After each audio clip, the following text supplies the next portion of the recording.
please note that the Barrie, Springwater, or Medante results will probably be coming in around 9:38. Or excuse me, correction, Simcoe North. My apologies, that's my fault. Simcoe North will be coming in at about 9:38. So of course, we'll be here with you to share those results. Gentlemen. I think we're in for a few surprises tonight. While we might think we know what the results are tonight, I think that there's certainly a few ridings that are definitely in play. There's going to be some swings. There's going to be a lot of changes, and I think what we see tonight is going to have some dramatic effects, not only our future municipal election, but also coming up, future provincial and future federal elections. So there's a lot of things that are going to be coming out tonight, and I'm excited to get into it. Yeah, absolutely. I couldn't agree with you more, Matt. And you know, election time is always kind of interesting. I don't know what it says about my personality, but I always get excited about voting day and how important it is to our democracy and getting out there and getting the people in who can make a difference in the way we live every day. But so it's sort of a bittersweet kind of thing because, you know, with 10 million people who are eligible to vote in Ontario, we'll be lucky today to see 5 million, hopefully 6 million people vote. 45% of people just can't be bothered voting or can't. I just don't understand it. And when you look to the south of us and they're fighting over who can vote and making sure that people can vote and what have you, we just don't. We just take it for granted, and that concerns me. So let's set some of that tone, though. I mean, we not so long ago had a federal election. We're into a provincial election. We're going to be into municipal elections, and you're right. I mean, that I think you said electioned out, or you know, whether we've checked out. But what are some of the influences? I mean, certainly our landscape today is considerably different than it was 2 years ago. And what's happened since, and why are people frustrated? Why are people tired? What are your thoughts on that, Matthew?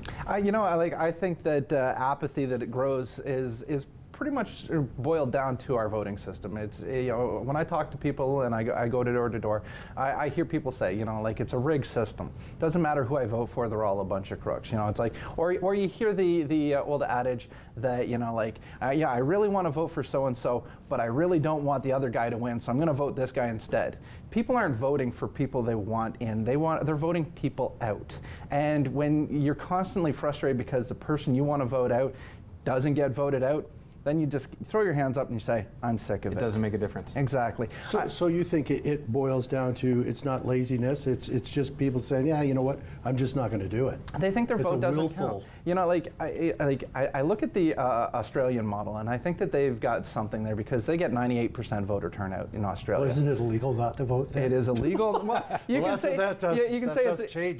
it's illegal not to vote, but you can look at it from the positive point of view and say it's a tax break if I do vote, or it's a fine if I don't vote, kind of thing. Depends on your point of view, but either way, people turn out and vote. Yeah. And they, when you get that type of engagement, things, people feel more engaged. So let's get into what is the big issue today? What are we talking about? Certainly, undoubtedly, people are talking about housing. They're talking about housing availability. They're talking about housing affordability. Have the four parties, in your mind, addressed it? Aside from it being a hashtag, a talking point, has there actually been some meat, some thoughtfulness put into how they would address the issue, as opposed to just mention the issue and check a box? I would say, okay for me. Yeah, of course. Setting the tone of the overall election. I think, having come out of COVID, when we look at the provincial finances, which is something that I pay a lot of attention to, and the housing crisis and all the things that have happened in the last couple of years and where we're at, we're entering a period where we need some real help in navigating the future, making sure that people are housed. So I don't think they've made enough has come out about just where we are and how serious a time we're going to experience over the next couple of years if we don't take steps to address housing, which is the number one. Healthcare. Mm-hmm. I checked today, you're going to wait 8 hours to get into RVH if you go to emergency today. Stuff like that is still, those things have just never, ever been fixed. Mm-hmm. And that's, I why don't we get some people in there who can fix them? You know, I'm going to say that, honestly, I think that any politician right now that's in this current race, doesn't matter which party, all parties, right? If they're telling you they're going to lower the cost of inflation, they're going to lower this and lower that, gas prices, cost of food, cost of housing, I'm telling you, they're all lying. I'm not trying to be mean or say anything like that, but Well, those the are rule, things that are clearly out of their control. a lot of this is based off of supply and demand. Yep. And once the market establishes you're willing to pay $2 a liter for gas, it doesn't matter how many taxes get cut, whether it's a carbon tax or if it's a provincial tax. The market's already established that you're going to get $2 for gas. If you want to get the cost of gas to go down, you got to lower the demand for it. We saw at the beginning of the pandemic when people weren't driving, gas prices went down to what? 60 cents a liter. And the actual price of oil went negative. Exactly. For the first time ever. So let's actually cover a few things, though. I mean, let's put some things into perspective. Unless Ontario becomes a fully self-sustaining province unto itself, and we bring back manufacturing, and we don't need any outside influence or trade partners whatsoever, then we can have that conversation about how a politician's going to do something internally. Exactly. But as long as we remain dependent on interprovincial or international trade, and also where we're drawing our supplies and resources from, how is it possible that Ontario should be any different than our neighbors, and let's say dramatically different We're than our part of neighbors? a global community. We There's are. no question. Yeah. We definitely, and we have to always act global, think local, act global. But I definitely think that a lot of it really has to come down to building an infrastructure that you can actually start to make a transition. If you continue to wait for another generation to make that start, it'll never happen. Well, let's talk transit down in the GTA. You can look at 30 years they've been looking at discussing and debating whether it's going to be LRT, above ground, below ground, whatever it may be. And what does that do to? Exactly. It's politics. It's left versus right. It gets a little bit too far into the weeds. A lot of people just want to have their voice heard, but nobody's actually giving any kind of real answers or real kind of push towards a solution that actually works. So we were talking about housing, though, and let's get into some of that if we've got a few minutes here. We've had the pleasure of locally hosting and on Rogers programming, on other programs, speaking with some of the local politicians, whether it's the mayor or the acting mayor, or we've had members of provincial parliament come on. We've had Doug Downey come on and discuss that, what his government is doing. We've also had other stakeholders from the Ontario Real Estate Association give their opinion.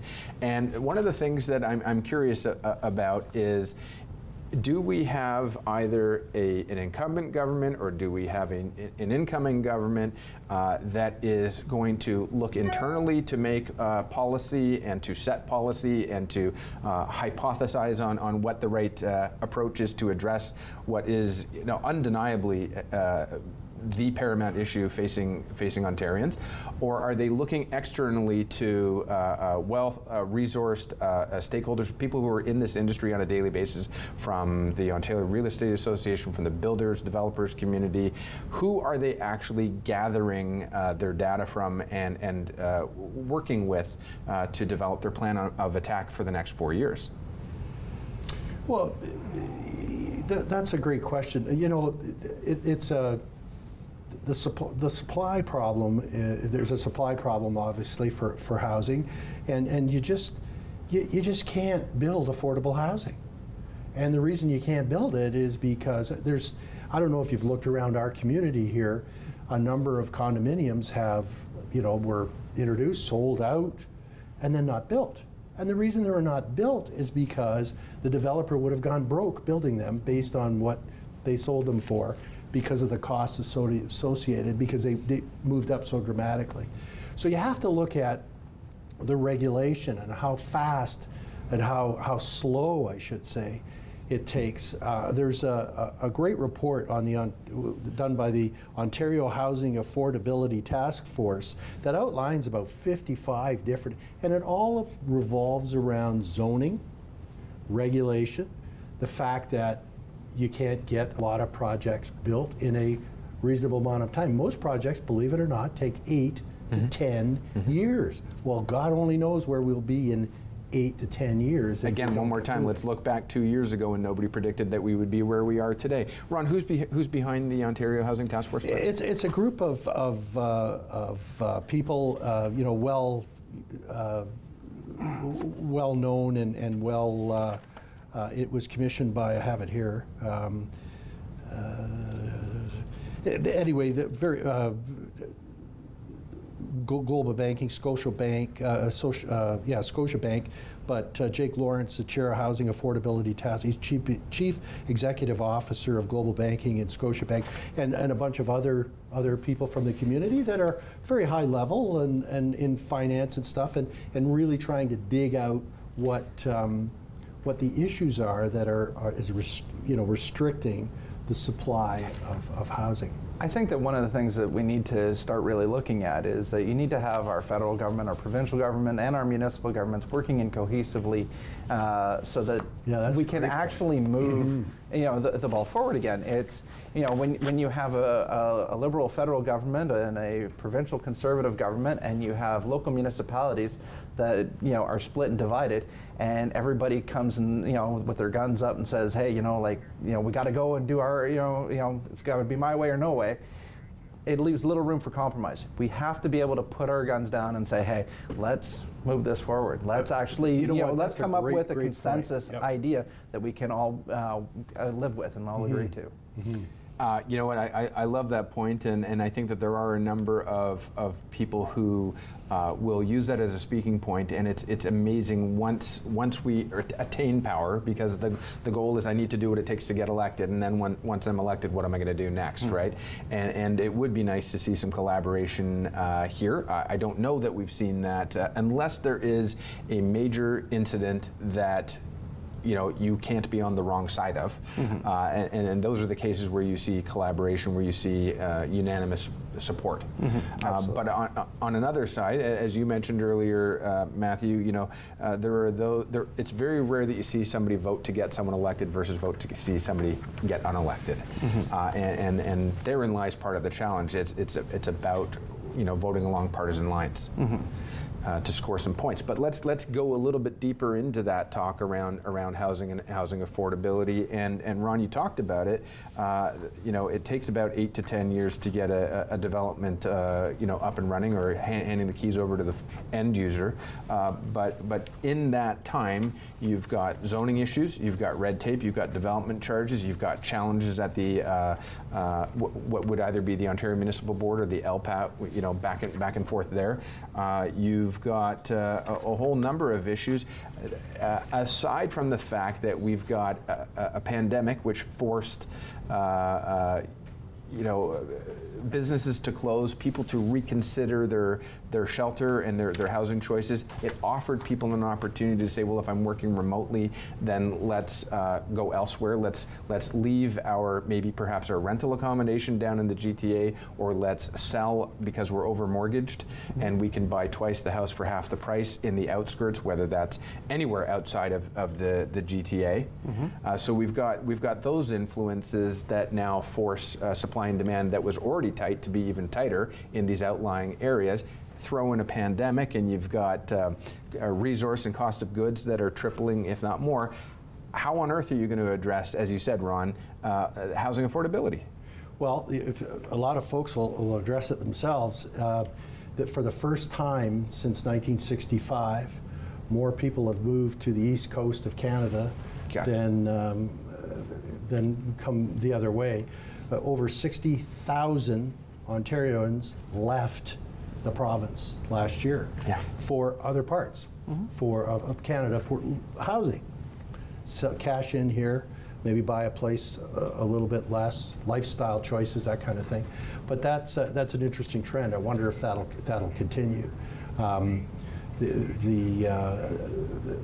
was something that really caught my eye, and I saw a statistic somewhere that said in 2019, 60 families moved from Ontario to the East Coast and last year it was like 16,000.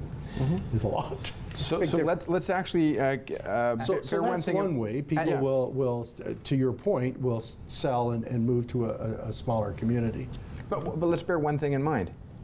The person who sells and moves to the smaller community is the one who benefits, but the people who live in the smaller community who are looking to stay in their smaller community are suddenly priced out Yep. in the all market. likelihood of the market. Go ahead, Matthew, sorry. No, you're completely right. And, I'll even be completely honest. Like with the way that the market has gone on here, I've had that conversation with my wife. It's like, hey, what are we doing here sometimes? But it's not just that. There's also a lot of other foreign influences here. There's there's a large market of foreign investment that comes and buys places, just sits on it, and depreciates the value of an area.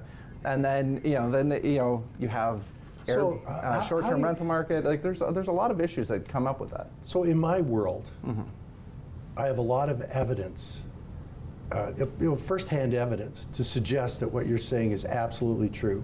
Yet whenever you look in the papers, when you look for information about that, the authorities and stuff say, no, that's not true. Foreign buying is very, very small. But I see it. I know where it is. Like Yeah. in my community, I can sit there and point out, that house is, this is a short-term rental. It's owned by another guy that has 12 other short-term rentals, and he's just sitting on these properties as investment properties. Here's a couple. Here's several acres that is owned by a Chinese conglomerate. Like you see these. Really? Yeah, and so it's not hard to find. It's downplayed, but it is an issue. I couldn't agree more. And it does affect the cost of housing. So think I will it's tell you though, very I've looked. interesting that the housing market cooled off around the time that the sanctions were imposed on some countries in the world because of certain. I'm going to suggest to you that the data from the Ontario Real Estate Association would argue that less than 3%. There you go. There was less than 3% international or outside investment that actually impacted. Then we're wrong. Impacted the marketplace, and that's the stats that they're carrying. So, it's not that it's irrelevant, and it's not. Again, are they purchasing higher end homes? Are they transferring wealth? Are they? There's always questions about whether it's money laundering that's involved or other elements that are involved. And again. They may be parking some cash, but the average Canadian or the average Ontarian whose household income is $80,000 and the average person who is affording a home anywhere in the, call it $700,000 to $900,000, because if you're looking locally, the average house price is just above $900,000 here. These homes were not impacted by outside influence in that regard. The outside influence would be the migration out of the GTA. No, you're 100% correct. That is, absolutely the case, and I think that's actually going to have a bit of an impact on tonight's election results. I had multiple conversations. We even spoke before here tonight that during the 2021 election, everybody's thinking, well, this mass migration of Toronto is going to turn this area liberal, and instead, I'm looking at it thinking, you know what? A lot of that actually might be helping solidify a conservative base here in this area. So, it is definitely going to have some results. So let's talk about that a little bit. Go ahead, Ron. Well, we were talking about. Please. I think it would be sort of cool to find out where the different parties, what they say about housing and how they're going to deal with the crisis. And to your point about things that you can change and things that you can't change, like I look at the budget and the money that is available for big projects. The New Democrats plan to build 250,000 more affordable homes to those who need them.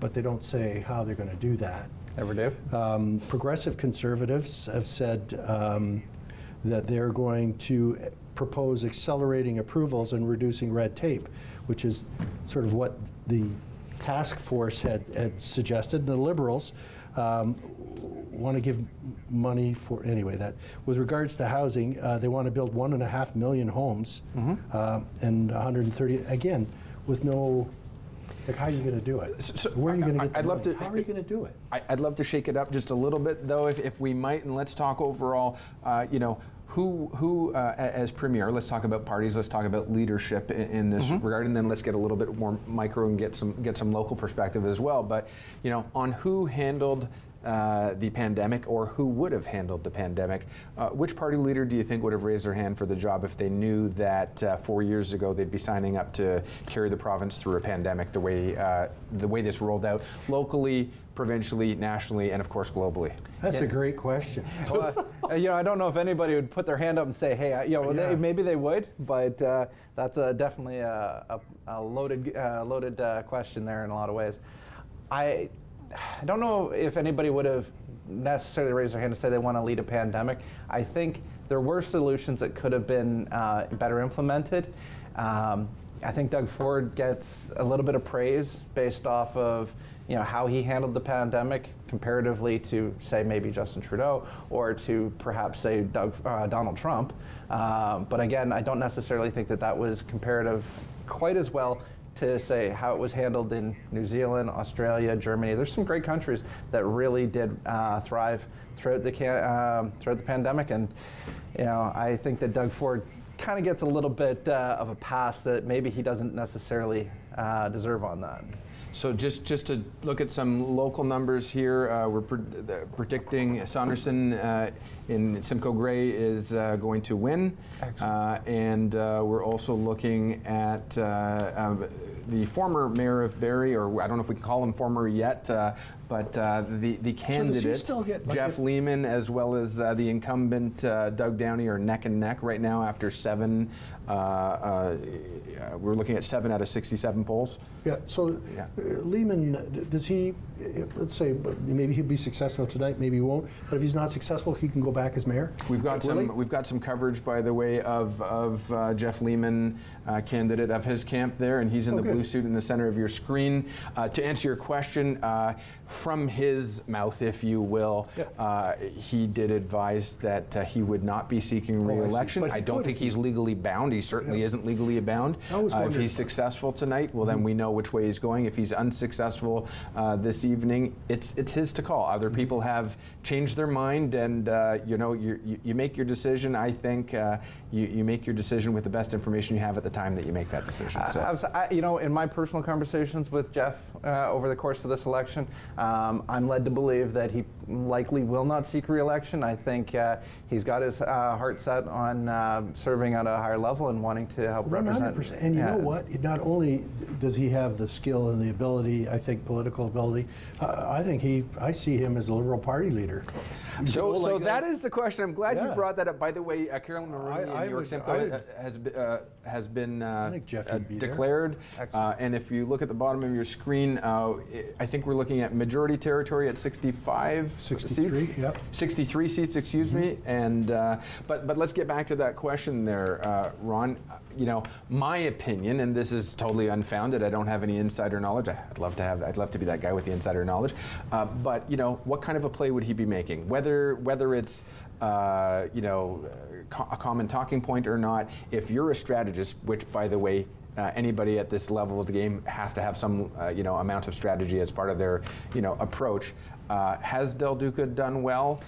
Is he positioned to be a big winner tonight? I know, Matthew, you've got some thoughts on that. But if you're Jeff Lehman entering into this race, he's been the chair of LUMCO, which is the large urban mayors caucus. He's well known. He's well known. Well respected. Yeah, certainly well respected. We all know. We've all heard him speak. He's an excellent orator. Is he going in to be a small player on a larger stage, or does he have his sights set on the party leadership? And I think that's what I would think. So I actually spoke with one of Mr. Del Duca's aides today, and it was point clear. Mr. Del Duca will not resign. No matter what the results are tonight, he is not going to resign. Now, if he has a vote of confidence, that's a different story.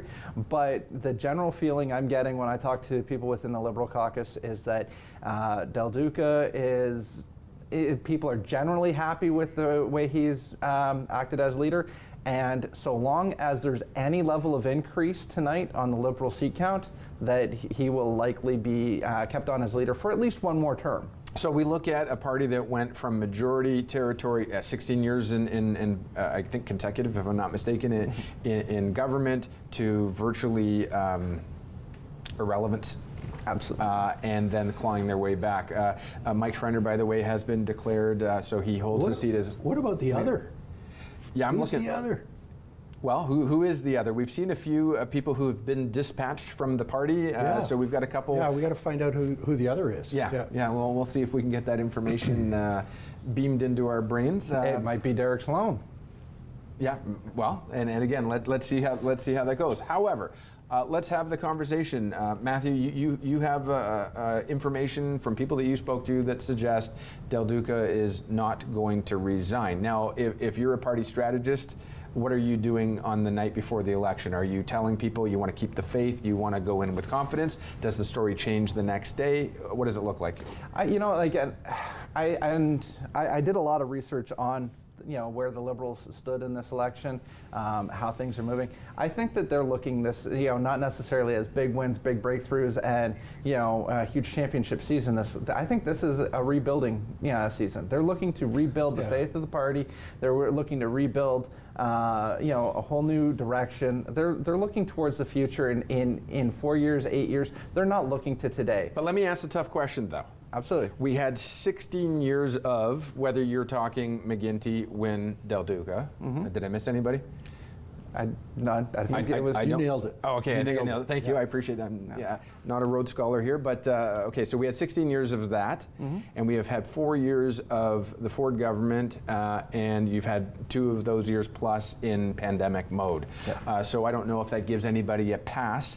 However, the question becomes, do Ontarians, or do Canadians, do humans in general have short-term memories? Absolutely. And can the Liberal Party go out on a platform that says, vote for us if you love your family, vote for us if you care about your province, because the other guys who are there now are doing a lousy job? Well, why did the Liberal Party go to almost non-party status? I think there's a lot of different factors that we're dealing with here. Okay, so at the end, Kathleen Wynne was so supremely unpopular that didn't matter what political promise she made, she was going, and the entire party was going with her. Ontario was just absolutely sick to death and fed up with Kathleen Wynne.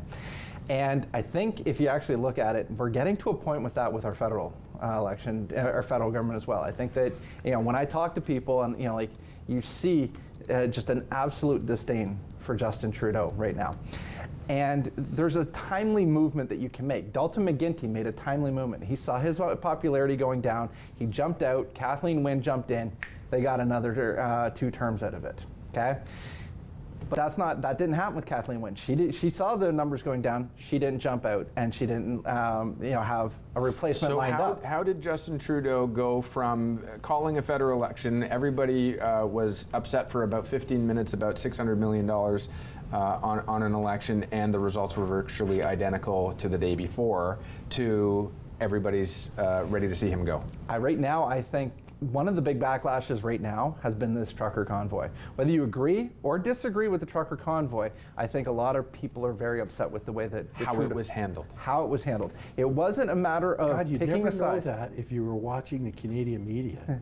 Well, you'd never know it if you were watching Canadian media. But and what about absolutely, social when media? you're sitting around talking to Tim Hortons, that's generally the opinion. Yeah, and it doesn't matter if you're on the left or on the right. Yeah. It doesn't matter what party you vote for. Like the way it was handled. People were just upset with the way that it was handled. And I think that when you have that happening simultaneously with the provincial election, people keep that in mind. It's no different than the 2019 federal election, where Andrew Scheer, stood to make gains, but Doug Ford was getting very negative reactions and had a very low approval rating, and that dragged Andrew Scheer down. Andrew Scheer did everything he could to distance himself from both Doug Ford and Jason Kenney during that period of time, and it likely helped contribute to the fact that they did not make the gains that they expected to make.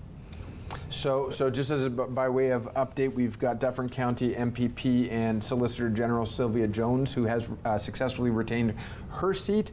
And the latest numbers are showing that Stephen Del Duca, who is a leader of the Liberal Party, is not faring very well. No, he's way behind. He's considerably behind. Lose a seat, which might change the narrative on your leader doesn't have a seat. It could change the narrative.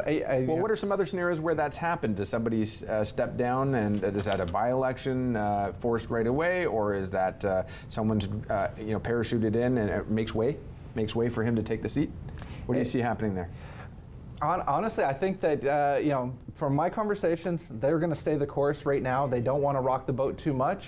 I think that they want to build some faith and stability, and they're looking at Stephen Del Duca as a long-term plan.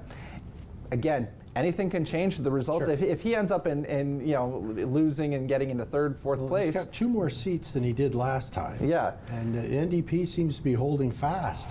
That is, I'm a little. PCs have got. Now, is that 26 confirmed seats, or is that 26? I'm going to say those are. They wouldn't be up there if they're not confirmed. Those are not projections. Those are confirmed. projected. Wow. Well, so that's impressive that the NDP has held that. Well, what's interesting in this election as well is we're not in paper ballot. We're not looking at the same level of scrutineering or the same level of opportunity for challenge. It's electronic. The votes are tabulated. The new system was really interesting. I beg your pardon? I thought the new system is really interesting. The great big cards. I thought, what are you going to do with this? So the leader, Doug Ford, has won his seat. That's confirmed, and it is right now. Jeff Lehman is got a slight increase in his standing right now, and that lead seems to be growing just a little bit. So we'll keep. Obviously, that's the one to watch locally here, I think. Well, the other riding I am actually very interested in is right to the north of us here is Perry San Muskoka. All right, they had no Liberal candidate running in it, no incumbent candidate in it, and so actually you have a Green candidate that is actually looking to become the second Green member of provincial parliament in Ontario. That's Matt Richter. He's a teacher locally in Perry San Muskoka, and I'm actually quite interested to see how that race turns out. He's going against the former mayor of Bracebridge, who's a conservative there, and that looks like a pretty tight race too. So I'm quite interested to see how that actually pans out. What does that tell us?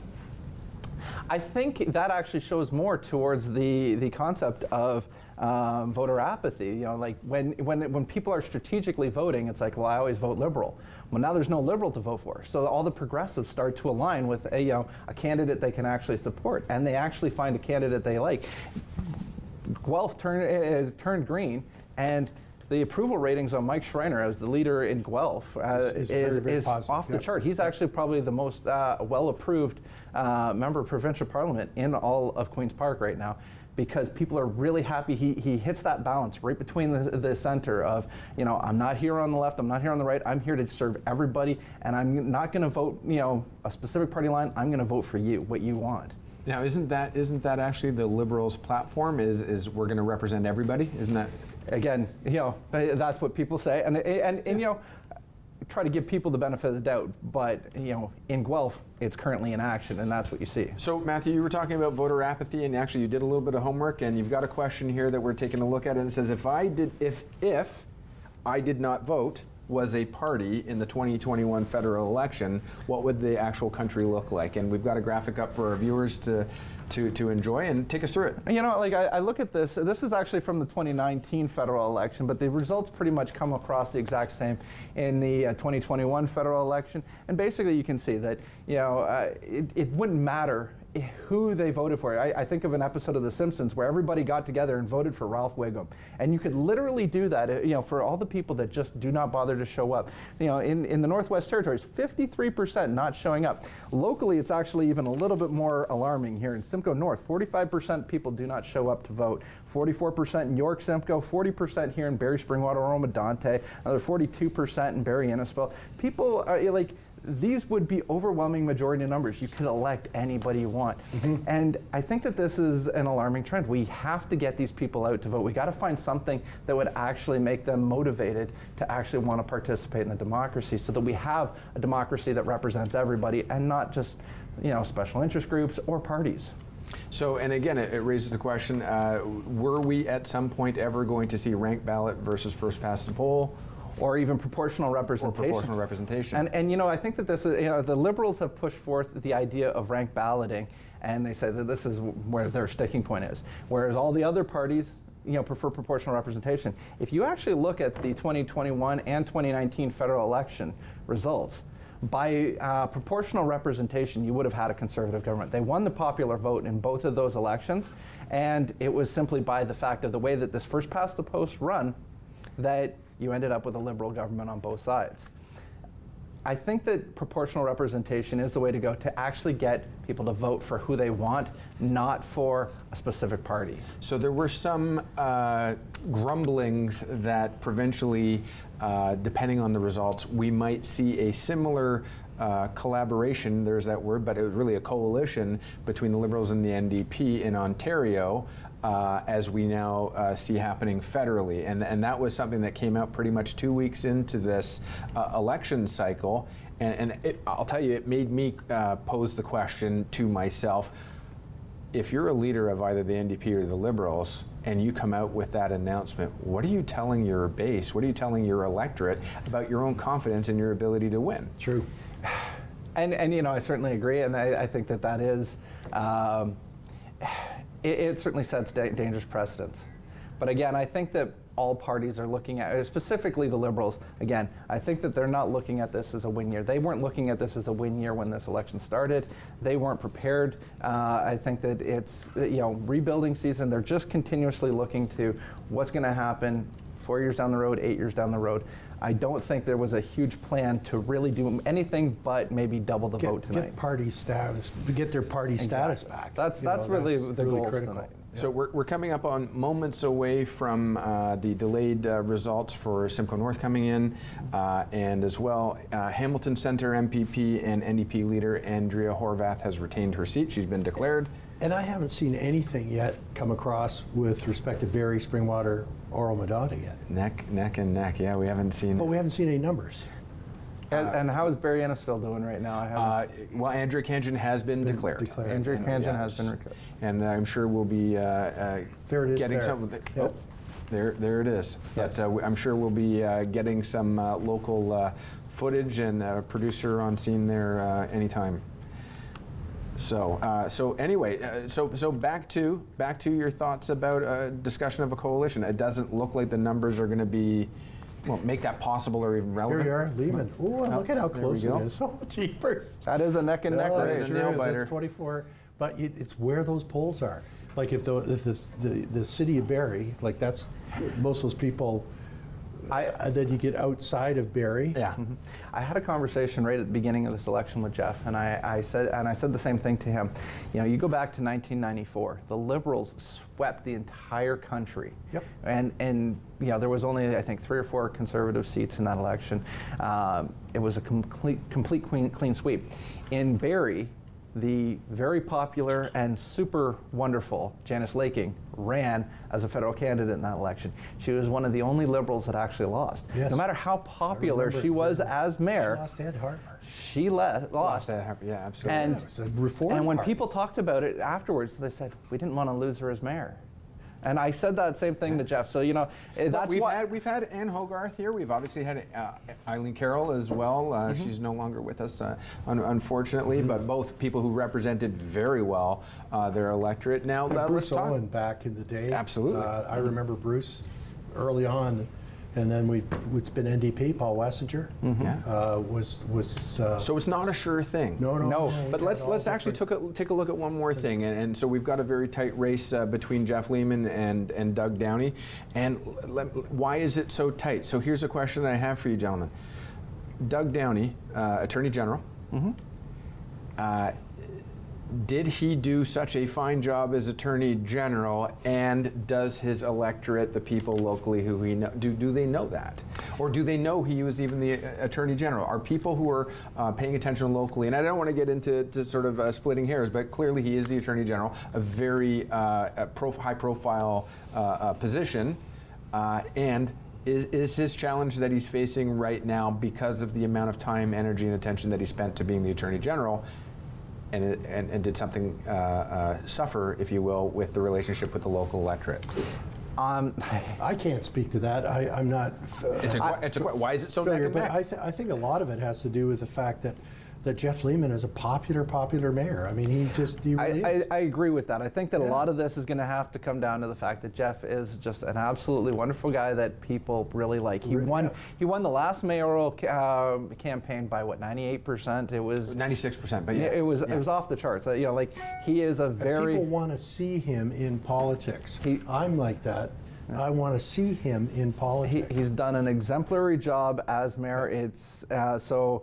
I think, but to get to your question about as Attorney General, you know, I don't want to necessarily go too far off the rails with this, but actually working in the legal profession, I would say that most people that have been impacted by law, whether it's on a civil, a family, or small claims issue, the landlord-tenant board, I would say that most people would say he's done a very terrible job as the Attorney General. I think that, from all the lawyers that I speak to locally, a lot of them are throwing their support 100% behind Jeff Lehman.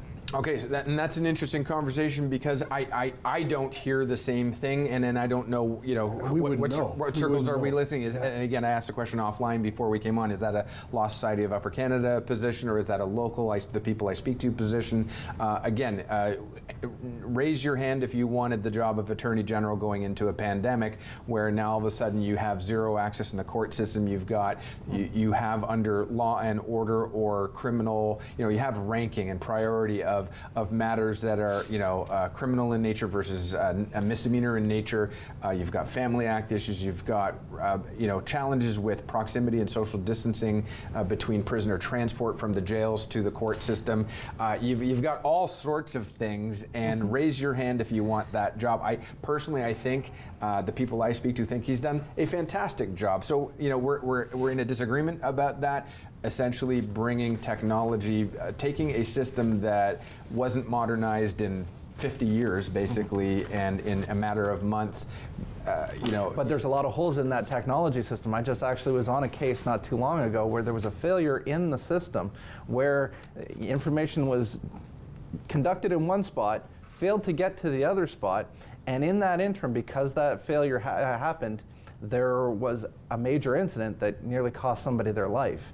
And that puts the provincial government on liability. I obviously won't get into details of that, but that system has not been all peaches and cream. There's been a lot of holes in it, and it has actually cost people severely. So you know what? To me, it is an interesting scenario. First of all, the province isn't responsible for inventing the technology. They're responsible for sourcing the technology and acquiring and implementing and doing et cetera. So it's really interesting. Yeah, go. This is an interesting I'm conversation. looking at this, and that's what I love about politics and all the baloney beforehand, especially with the polls and the way the polls are done. I mean, it's clear the PCs are just kicking this thing. Like they're going to do better than they did the first time. This is stunning. So when you look at the media, as you said earlier, Ron, you talked about you wouldn't know that from the press coverage. You probably wouldn't know it from social media. There's a lot of people who, and again, a lot of people are rightly, as you mentioned earlier, Matthew, whether we agree or disagree, a lot of people are frustrated. A lot of people are understandably frustrated, and they're going to channel that frustration at whoever is responsible at the moment, right? Mm-hmm. By the way, Jill Dunlop, Simcoe North, has been declared. She's won her seat. Big time. All of these big wins. I mean, they're just big wins. And again, I think a lot of this is, I think a lot of this has to do with, the reaction and the repulsion that you see from people when they talk about what's going on in the federal government. So let me ask you though, is this number that we're looking at right now, because this is a statement that's being made right now, mm-hmm. Do we interpret it as a vote of confidence? Do we interpret it as, it's just a sign of voter apathy and nobody bothered to come out? So, I mean, do we know what the overall numbers are? Do we know, I'd be interested. Look at the PCs, the 81 seats. Yeah. It's unbelievable. So, you know what? Downey is now back ahead by not a lot. What's that, 18? See, now the votes coming in from the north. Are they coming in from the north? Probably. And again, what 30 out of 60, we're not even halfway there yet. No, so the question is, does Jeff Lehman win based on name recognition in Barrie itself, and there's your center of population. Do they know his name as well in the in the outlying areas, the towns, the hamlets, those other polls that are coming in? Does Doug even it out over what do you call a larger number of polling stations that come in? We started off the program by saying that the province is in a very challenging time with respect to finances and issues that we all care about that affect us directly. And I'm glad to see that when I look at all of this stuff, and I think Doug Ford is obviously been chosen to be the party or the person that's going to try to get some of this stuff done. And you need a pit bull to do some of this stuff, to go and rail against some of the things that he's going to have to do in order to clear the deck to allow this housing thing to go through. I'm going to try and frame this from a different point of view. Sure, just absolutely. For a second here. Yeah. Okay, let's look at Simcoe North, and I'm going to go back to our 2018 numbers here. So, again, you have Jill Dunlop that wins Simcoe North with 42% of the vote. 45% of people don't show up. That means that nearly 60% of the population voted against her. Now, if we add the 60% of the people that voted specifically against her, and you put that with the voter apathy, because the voter apathy are not sitting there saying, hey, I'm happy with the things are, so I'm not going to show up. No, they're sitting there saying, I don't like any of them. So if you actually took a look at those numbers and said, how many people would be willing to vote Jill Dunlop out if they had the option to do so, you'd probably get close to between 80 and 85% of the population if every single person showed up to vote her out. It's the first past the post system that allows this type of election to happen. Well, but I would take a little bit of so if you say there's, and this was always something that confounded me a little bit about the undecided voter. Well, the undecided voter isn't going to vote for Liberal or Conservative or a specific party. No. Usually the undecided vote shakes down in the same way as the percentages for all the other parties. So to your point, yeah, if you were statistically, that's impossible for that to happen. Statistically, under the first past the post system, it is impossible to happen. If we were to move to a more proportional representation system, you would see that people would actually be more engaged, to be able to actually come out and vote for the way that they want. They vote for the candidate that they want. And then you get a mixed member proportional system that actually represents what people vote for. So why did the party that ran on a platform that they would do this suddenly change their mind once they gained power? Yeah, and I'm assuming you're referring to Justin Trudeau and the Liberal. Absolutely. And my thought process is, just based off of the way things have shaken out over the last 8 years, that Justin Trudeau looked at the numbers and said, we probably wouldn't win under a proportional system. We would win under a ranked ballot system. So he threw the proportional system. Oh, yeah, sorry. We just got some interesting news. Yeah. There you go. So the question, the hypothesis that we brought forward is what happens to the Liberal Party when the leader doesn't retain their seat? And Michael Tobolo, as Conservative, is now the... So was that a vote for Conservative? Was that a vote against Stephen Del Duca? That's the... I've had a lot of questions about that myself. All right, so we're what is that, 250 some odd votes between Lehman and Downey. So again, we're at 35 out of 67. We still got a halfway to go. But so a question though, with that in mind though, so we've had some splintering of some of the parties, and obviously notably the PC party. We've got the Ontario party, and we've got the New Blue party. And what impact is that having on the PCs? Well, obviously, in terms of overall standings, one could argue not a lot. But when there's actually a riding to watch, for example, right now when we're looking at between Downey and Lehman, is that coming into play? I don't think so. And I've had this conversation with our local Blue Party candidates, our local Ontario Party candidates. they seem to be activating non-voters more than they are doing anything to actually sway other, pre-existing voters.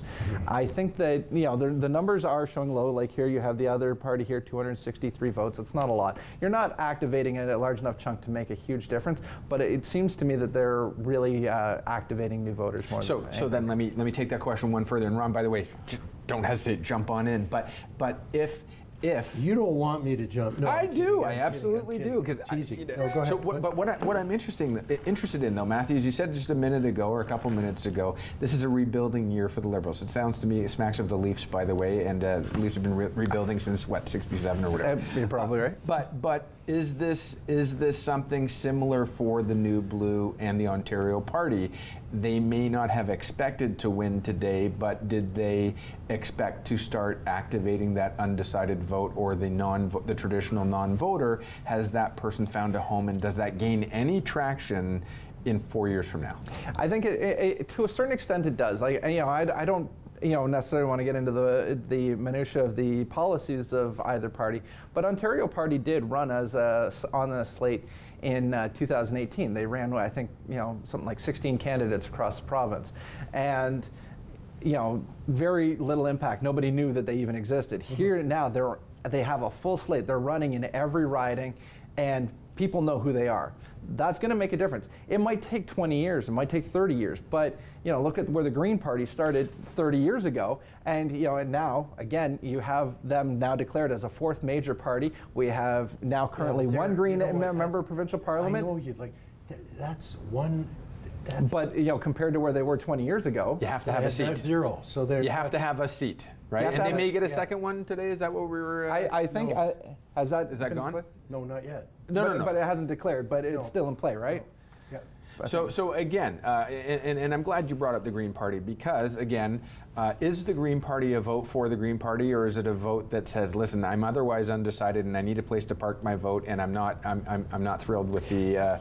I will 100% disagree with that. I think if you're not undecided, or if you're not happy with the Liberals or the Conservatives, you generally tend to either go to the NDP, or in the new system, go to a People's Party or another party like the Ontario Party. I do think Green is a vote for Green. I do think that those that support Green are hardcore. They believe in it. I do think that there was certainly a lot of problems that came under the NMA call. And I think they have to clean that up. They've had a lot of growing pains Absolutely. federally, and people have a tough time balancing between the two. So what are federal and provincial? We're still about 300 votes. Just shy of 300 votes, yeah. 250. Okay, there we go. Thanks. All right. So it's still a very, very tight race here in Barrie, Springwater, Roma-Dante. This is one of the most important ridings in this election in terms of swing and what the potential is for tomorrow. Now, how would you say that we've been watching here locally? We could certainly watch the province as a whole. We can read the news. Okay, so we've talked about voter apathy. We've talked about why the voter apathy. We've talked about people being frustrated one way or another.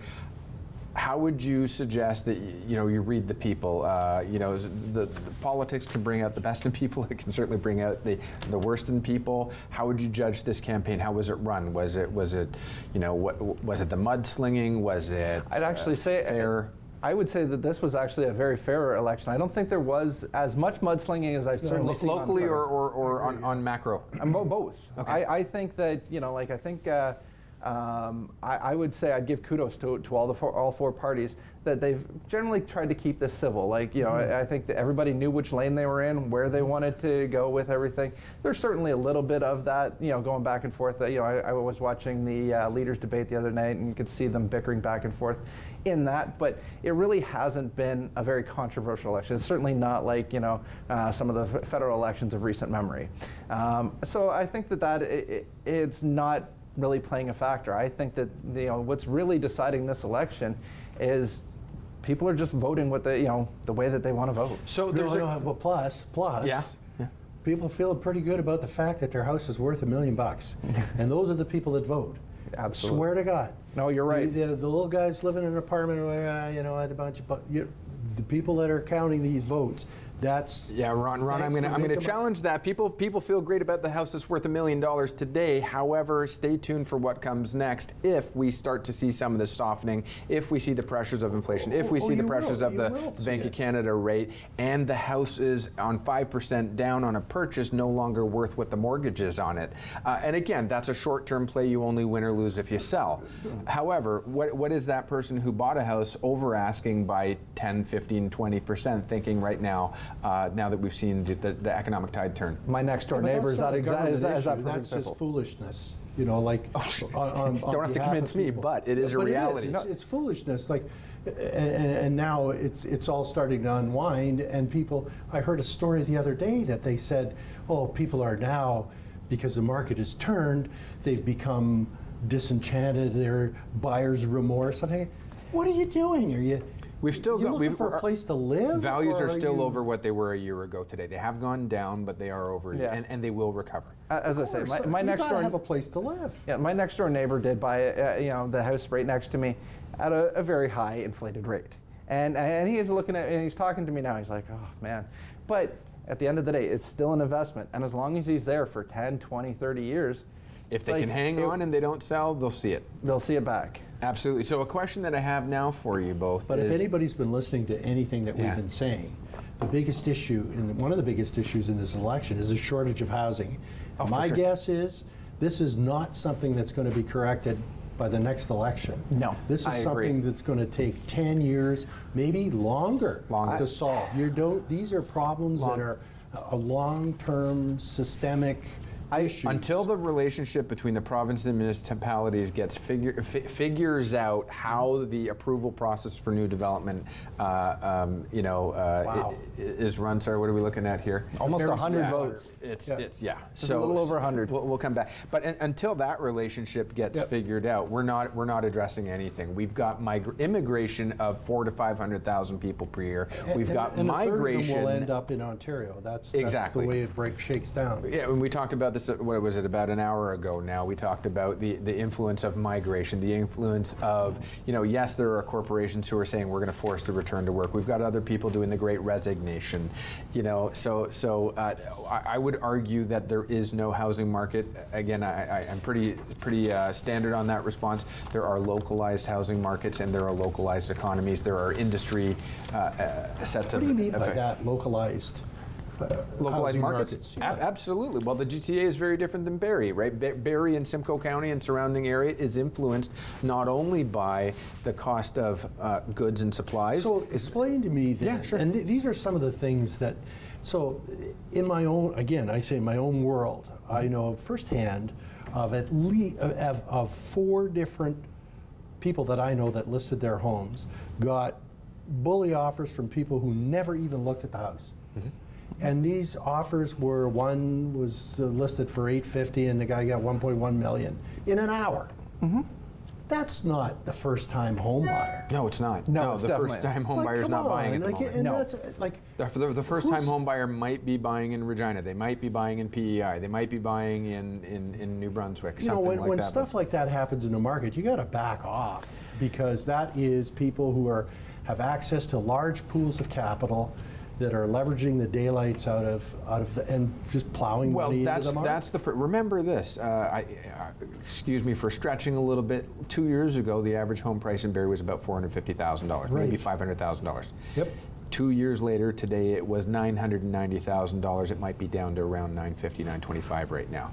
Where did that come from? That's not the value of the house that's gone up. That's not intrinsic value. That is the pressure of people leaving the GTA. And so is it short-lived? No, it's not short-lived. It's not short-lived. That is our new reality. That's where we are. We remain in proximity to the GTA. We now. People who left the GTA to come to Barrie or Whitby or Milton or whatever, they're not going back.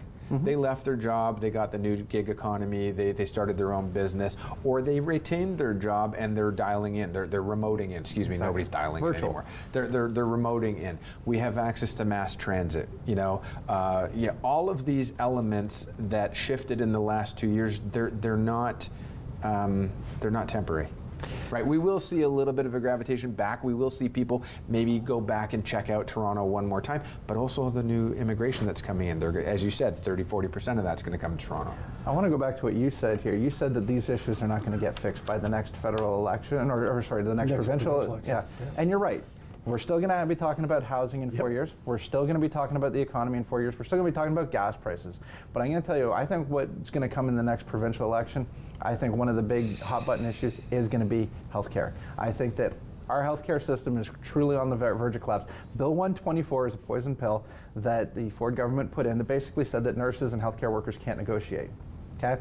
And in that, you're seeing a mass migration of nurses and healthcare workers departing the industry. That's scary. That's scary news. And there's, there's these promises from the Ford government how they're going to invest in nursing. They're going to be trying to get, incentives to get people to go to nursing school. But and then there's also this $5,000, pandemic pay that was promised. This pandemic pay is now coming out.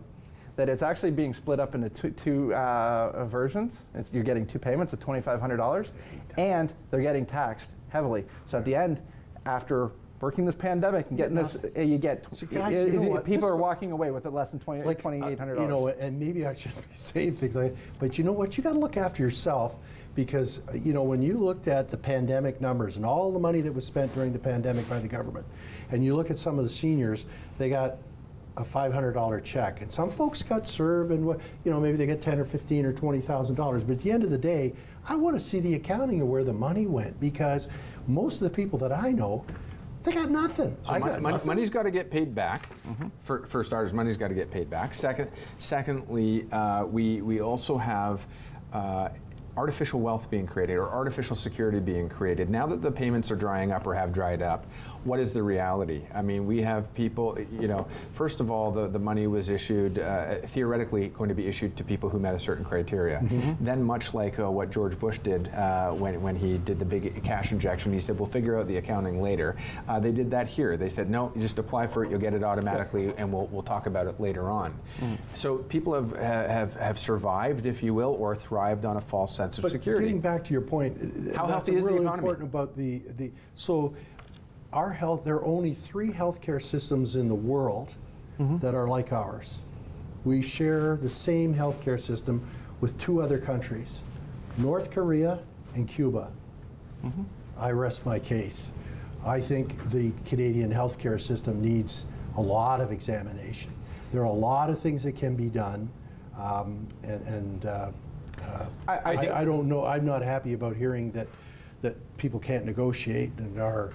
That's what Bill 124 is basically saying there's no negotiation, there's no collective bargaining. And basically that's only on female-dominated professions in the healthcare industry. So let me ask the question, what is, in this election, as with any, what is the influence of special interest groups who are, whether it's a union or a trade organization, a trade union, teachers, whatever it may be, what is the influence of their media influence, if you will, or their influence within their own internal mailing system, coaching or encouraging their party members to vote a certain direction? How has that impacted elections generally? And again, we can look at the numbers, what they are on the screen right now. Obviously, I don't think it has much to do with this election. I think, again, this isn't because people aren't feeling the effect of it yet. But you get another 4 years and you continue, like my wife, she's going to kill me for telling you this, she's 41 years old.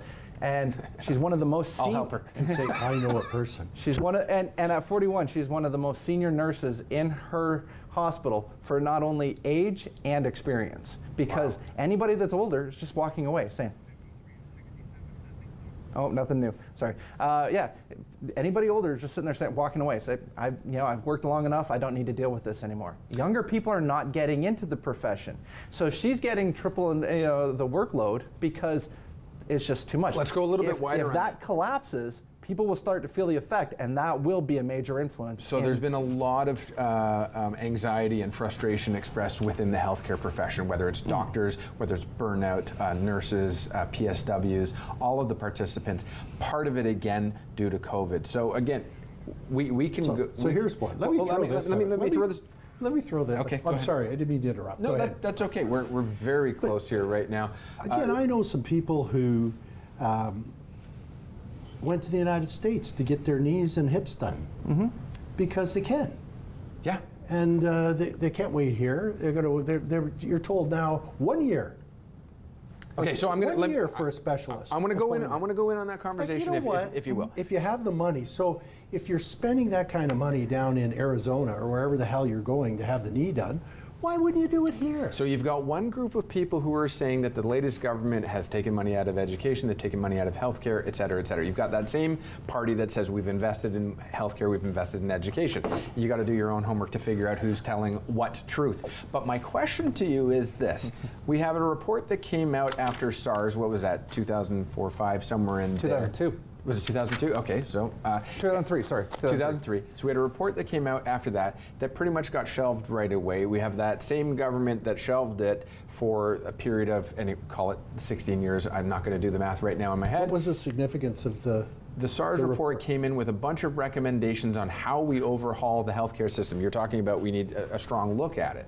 And that sat on the shelf forever. Now, a year or so into their mandate, we have challenges. We have COVID come on board. It was terrible. And now we have a health minister and, health minister deferring also to recommendations by the Ontario Medical Officer of Health and all of the local district medical officers of health, who basically stated if you're a PSW or if you're a nurse, who, by the way, nurses and PSWs haven't been able to get full-time employment at hospitals and nursing homes and care facilities, so they've had to go and say, do piecemeal 2-3 different placements in order to make up a full-time employment.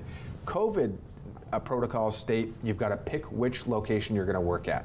You cannot float from one location to the next because we can't risk you transmitting this infectious disease. Yeah. So of course the people working in the healthcare field are frustrated. Of course they're devastated. Their livelihoods are affected. And we've gone this long on a model that was broken and that was destined to fail, according to a report that has sat on the shelf for a decade or more. My wife, going back to her, after 20 years working as a nurse in the same hospital, gaining seniority, getting to be, basically as high as she can without losing union status in the hospital, makes less money now today than she did when she got hired based off of inflation. Like it's, they have not met a rate of inflation increase in 20 years. Like, and that's, that's not Doug Ford, that's both governments. Yeah. It's, 3 different premiers over that period of time. So again, what I want to say, let's talk about short memories. Again, so those who are frustrated, are they frustrated now because one day and someday became today, right? That's exactly it. Nurses and PSWs and healthcare professionals figured out how to make it work during, with the regulations and rules and mandates that they were given to work with. Now that a pandemic actually hit and the rules changed, now they're frustrated. And of course, again, who are they taking their frustration out on? Well, who's in power today? Could a sitting government in 1 year or in 15 minutes have changed all the rules? I mean, you've got colleges that aren't graduating the right number of professionals. Now you've got today that same government, Ford government, saying we're going to fast track this. We're going to. Yeah, so we've got some numbers coming in here from the one to watch locally here in Barrie North, Oro Springwater, Oro-Medonte. We've got 11 votes. Wow. 11 votes. That is super close. And we're closing in. We're at 55 out of 67. So are you familiar? Like, if it gets really, really close and it's within 100 votes, is there an automatic recount? Is there any sort of tabulated mechanism? voting? You can. Now, here's something I don't know if a lot of people understand. Like when you look at these numbers, when people actually get behind, somebody like Jeff Lehman, the other progressive votes, like from the NDP and the Green, actually start to do their own strategic voting to say, hey, we want to get behind this candidate. So one of the things I actually noticed is a former Green Party candidate locally in this area is actually one of the people, he's fully Green Party, but he's been out there on the campaign trail for Jeff Lehman the entire time. There's been a lot of Green support, there's been a lot of NDP support, and I think that that's actually helping put those numbers up too. In this riding? In this riding. I'm just, I'm not, I mean, this isn't the first time that we've seen it that close. I believe that Alex Nuttall had it federally within, what did it come down to, about 80 votes 80 against votes. Brian Tamblyn. Absolutely. Yeah. Doug Shipley, his numbers were pretty close as well. No, Doug Shipley's won pretty handily in both elections. Okay, so it was Alex Nuttall then. Alex All right. Nuttall was the last one where it really came down this close, but but yeah, this is this is going to be tabulated by single digits. It looks like at this point. So. I'd love to see what it came down to. I'm understanding that Haldeman Norfolk, we had an independent leading. I don't know where they were in terms of their how far along they were, but Bobby and Brady was leading there. Toby Barrett's old riding. Mm-hmm. And do we have any numbers on Parry Sound Muskoka at this stage? Or? Let's see if we can get that. So we've covered a lot of ground here. Absolutely. We've covered a lot of ground here. What are the hot button issues that the parties put out there, and what are the issues that actually have decided our current standing? I think that people are, again, you see a lot of general frustration, but you also see, the apathy. We've gone through all of those. What I think people are, not realizing is the effect that this election is going to have on our municipal election, future provincial election, and a future federal election. And I know that you're really good friends with Patrick Brown, but I think people seeing the effect of Doug Ford, who does seem to catch that moderate vibe amongst conservative voters. Mm-hmm. And I think when you see Doug Ford getting an overwhelming majority here, then that's going to play a lot into the next federal election. You have Patrick Brown, who's certainly a moderate, versus Pierre Poilievre, who is as extreme right-wing as it may get in terms of the conservative Certainly party. Within the base of the party, yeah. Certainly within the base of that party. Yeah. And, I think if you're looking on a federal level, the progressive parties are all going to be sitting there praying for Pierre Poilievre because they know that they can beat him. Not much different than Andrew Scheer. Absolutely. Whereas you get Patrick Brown in there, that could spell some real danger on a federal level for the current Liberal federal government. So one of the things that came out certainly in the most recent weeks was the challenge to the Ford government's proposal to build the highway, the Bradford bypass, if you will, and then the Liberals came back and said, Anybody who drives on the highways around here, happy to hear that the congestion's going to be relieved. Absolutely, but the other one was a buck a ride. Right, and now you tell me, I don't know how you're funding a buck a ride, because you're not funding a buck a ride, you're subsidizing a buck a ride. But Yep. the question that made me think of was, Well, the TTC, the average ride, I forgot the number, but the average ride is like 3 times the cost of what you pay. exactly. My question though is this: is who are we? Yeah, we're what is that? 11 votes still. 11 votes. So who are we got Doug Downey's campaign, and they're obviously everybody's staring at the screen. But my question is this: we've seen this before in elections. Who are the leaders catering to? Are they catering to GTA voters? Are they catering to all of Ontario when they come out with things like a buck a ride in transit, or a freeway, a highway being built, a toll road being built?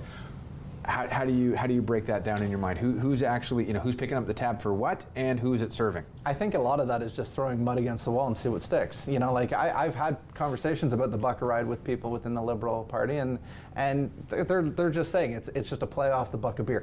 Sure. Where have you ever seen a buck of beer? Like it was a gimmick that was played out. Hey, guy, In the States? Yeah.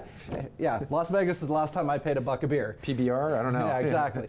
But it was a gimmick that the Ford government did, so I think that the Liberals tried to pick up on that. It's like, oh, wow. But did it work or not? No, it didn't work. Clearly, the results are showing it didn't work. So was that worth them making that there? Because again, a different question that I would ask you is, when you see a campaign that says cost of living is out of control and Doug Ford doesn't work for you, I think that was one of the talking points, basically. Mm-hmm. Who's controlling cost of living when we have inflation as a global challenge, when Absolutely. we've got supply chain issues as a global challenge, when we've got cost of goods as a global challenge? So you know what? I'll answer that question. Sure, yeah. That stuff, I can manage that stuff. I'm not worried about that stuff. I'm not worried about the government needs to control their spending. I mean, this is what you get. you overstimulate the economy, and this is what happens. People who have money will be fine. What does overstimulate the economy mean, though, Ron? What does that mean? Break it down. By printing so much money and putting money in hands of people, creating a demand for, it's demand, and the supply can't meet the demand. And there's a lot of reasons for that.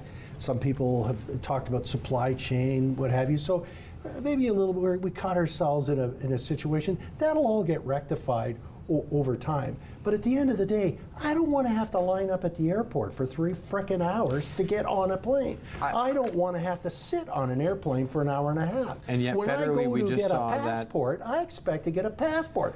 I don't want to sit there and sleep overnight outside. Those are the things that tick people off. And I'm honestly and the government bewildered. needs to run better. It's running terrible. Everybody's still working from home. So we're talking some federal stuff, but obviously I'm bewildered when I hear those are all federal. When I hear a minister basically say we underestimated the level of enthusiasm to have passports renewed, therefore we're understaffed. I was blown away by hearing that. Like, stunning. Who wasn't? It's stunning incompetence. You know, it is. It really is. And it needs to be. Why don't you just say, look, we're really sorry. We're going to address the issue. I'd love to hear that. You know, I'm going to actually kind of go and flip the switch on you a little bit. Yeah, gentlemen. It's Jeff voted for himself and Doug voted. I don't know. Like we're 2 votes. Wow, apart 2 here. votes. 2 votes aside. Well, that's actually pretty. Wow, this is going to be intense nail biting right down to And the. we are at you 56 betcha. out of 67 reporting. yeah. So This is going to 67. You know. oh, absolutely. There's no way that this is getting. Oh, Did we ever forgot figure one. out who the other vote was? Because when we look there, the other seat there that's been Sorry, retained. flip the switch. He's Yeah. flipping the switch. I don't know. I wonder Yeah, if no, so. okay. So like, the general conservative talking point is that we stimulated the economy too much with CERB. We've put too much in, and it's created an inflation backlash. And I'm going to counter that. And it's the other talking point with that is the labor shortage, which I completely disagree with. I'd like to say that I think the big key with the failure of CERB was that there was limits on it. That people put the liberal federal government said, if you collect CERB, you can't work. So people sat there and said, well, I need to collect the CERB because it's much more than I'm making working my part-time job. I see what you're getting. But if they were allowed to work, they still would have gone in and been able to double their income. Do you know what? I'm 100% with you on that. That's not the Ontario problem. When I was talking about the spending, it's global spending. It is. It's global But spending that's caused it. Yeah. if no we question. move to a universal basic income program, which is always, any time it's been tested, has always shown that it actually does work. Because what it does is it takes the money from What does it do?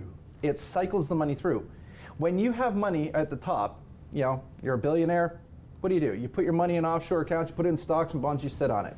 But somebody at the bottom that just got that money cycled down to them goes and spends it. They put it back into the economy. They go and spend it on food, rent, bills. They go and pay off loans or debts. They go and they contribute to the economy. They stimulate it. As a small business owner, you can say, oh well, I don't want to get taxed more just to pay for somebody to not do anything. But at the same time, as a small business owner, would you rather pay 10% tax and get 50 customers, or would you rather pay 12% tax and get 100 customers? I'm going to challenge this, though, because we essentially had a test model of universal basic income here for the last couple of years. But no, we didn't. With that, we have people who spent money, and we now are looking at the big buyer remorse coming through, which is people who have greater household debt than they've ever had. They've spent money they didn't have, and as well, we also have the people who realize I can't go to work, and therefore, well, I'm gonna sit on this one as long as I can. You have the Great Resignation. You have people who have decided that they're not entering into the workforce. It's just not worth it. Now you can decide that people can suggest that they don't feel comfortable, they don't feel healthy, they don't feel safe going back into the workforce. Is that really the challenge that we're seeing? So, no, I don't think that that's a challenge. I think that, again, putting those limits and putting all the administrative aspects into the CERB is what caused the CERB to fail as a pilot for universal basic income. But on the same token, if you had no limits and it was universal for everyone, Just right now here in Ontario, I think we're somewhere around $19 billion a year in social spending, whether that be ODSP, Ontario Works, whatever. It's somewhere around 19 billion, and almost, I think, 7 billion of that is based off of administrative, to try to decide who deserves it and who doesn't. You cut out the administrative, a universal basic income for all Ontario would be, I think it was approximated at $22 billion, and that was by the Conservative Ford government that actually estimated 22 billion. So it's very little in terms of an increase in spending, and it basically puts a bottom net that nobody falls beneath, and make sure everybody has their basic needs met. But John, I agree with, you know what you're saying there is you can't argue against that. But I couldn't agree with you more about the administrative part. All these programs are created, and when it filters down to the little guy, he gets nothing. That's right. And you Absolutely. sit there and you try to figure out the cost of these programs.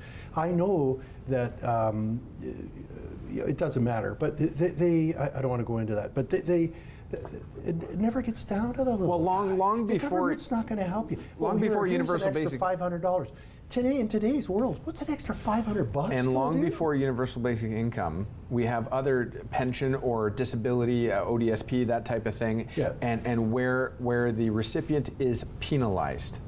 Literally, you earn an extra dollar, you're going to lose it, or you're going to be penalized for it. So, gentlemen, we got to go to Brian Saunderson in Simcoe Gray. We've got a response from him, and stay with us here. See how we get that technology. There we go.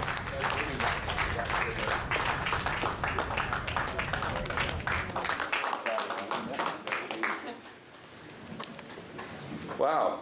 Good evening. Thank you, everyone, for attending. It's great to see so many faces in the crowd. And I guess it's official now.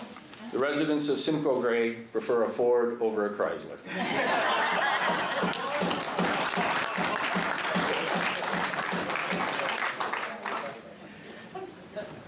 First off, I have to say I'm very honored and humbled by the support of the people of Simcoe Gray. And I want to thank you for your support and your confidence today. I will be a strong voice for you at Queen's Park, and I will be accessible to you as your MPP for the next 4 years.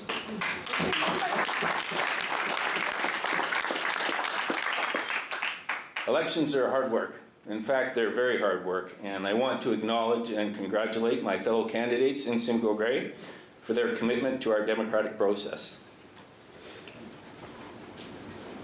Without exception, each of them made our region stronger by bringing their views and platforms to the conversation.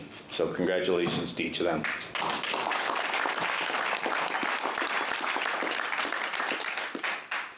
Tonight, the people of Ontario have chosen to return a progressive Conservative government to Queen's Park.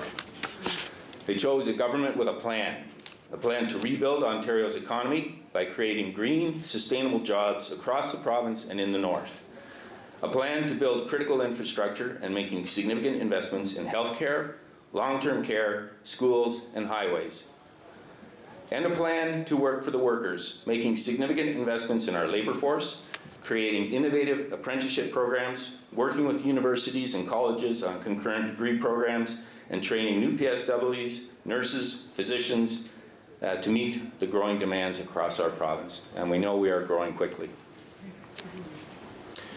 During this campaign, Premier Ford and the PC platform received endorsements from 9 labor unions and industry groups, most recently receiving the endorsement of the Ontario Personal Support Workers Association yesterday.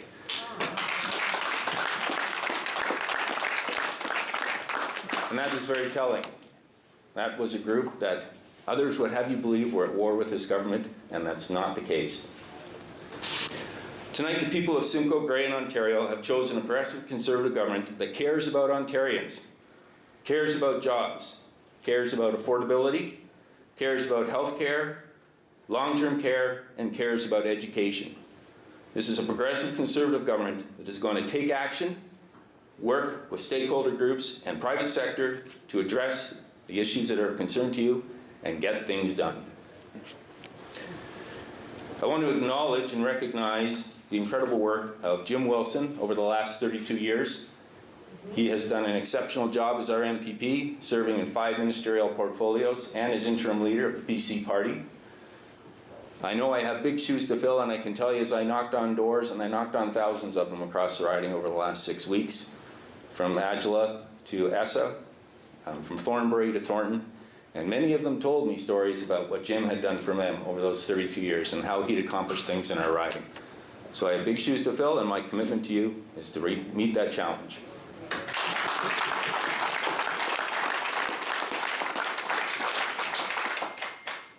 Tonight is a culmination of many, many months of planning, of strategizing, and above all, work.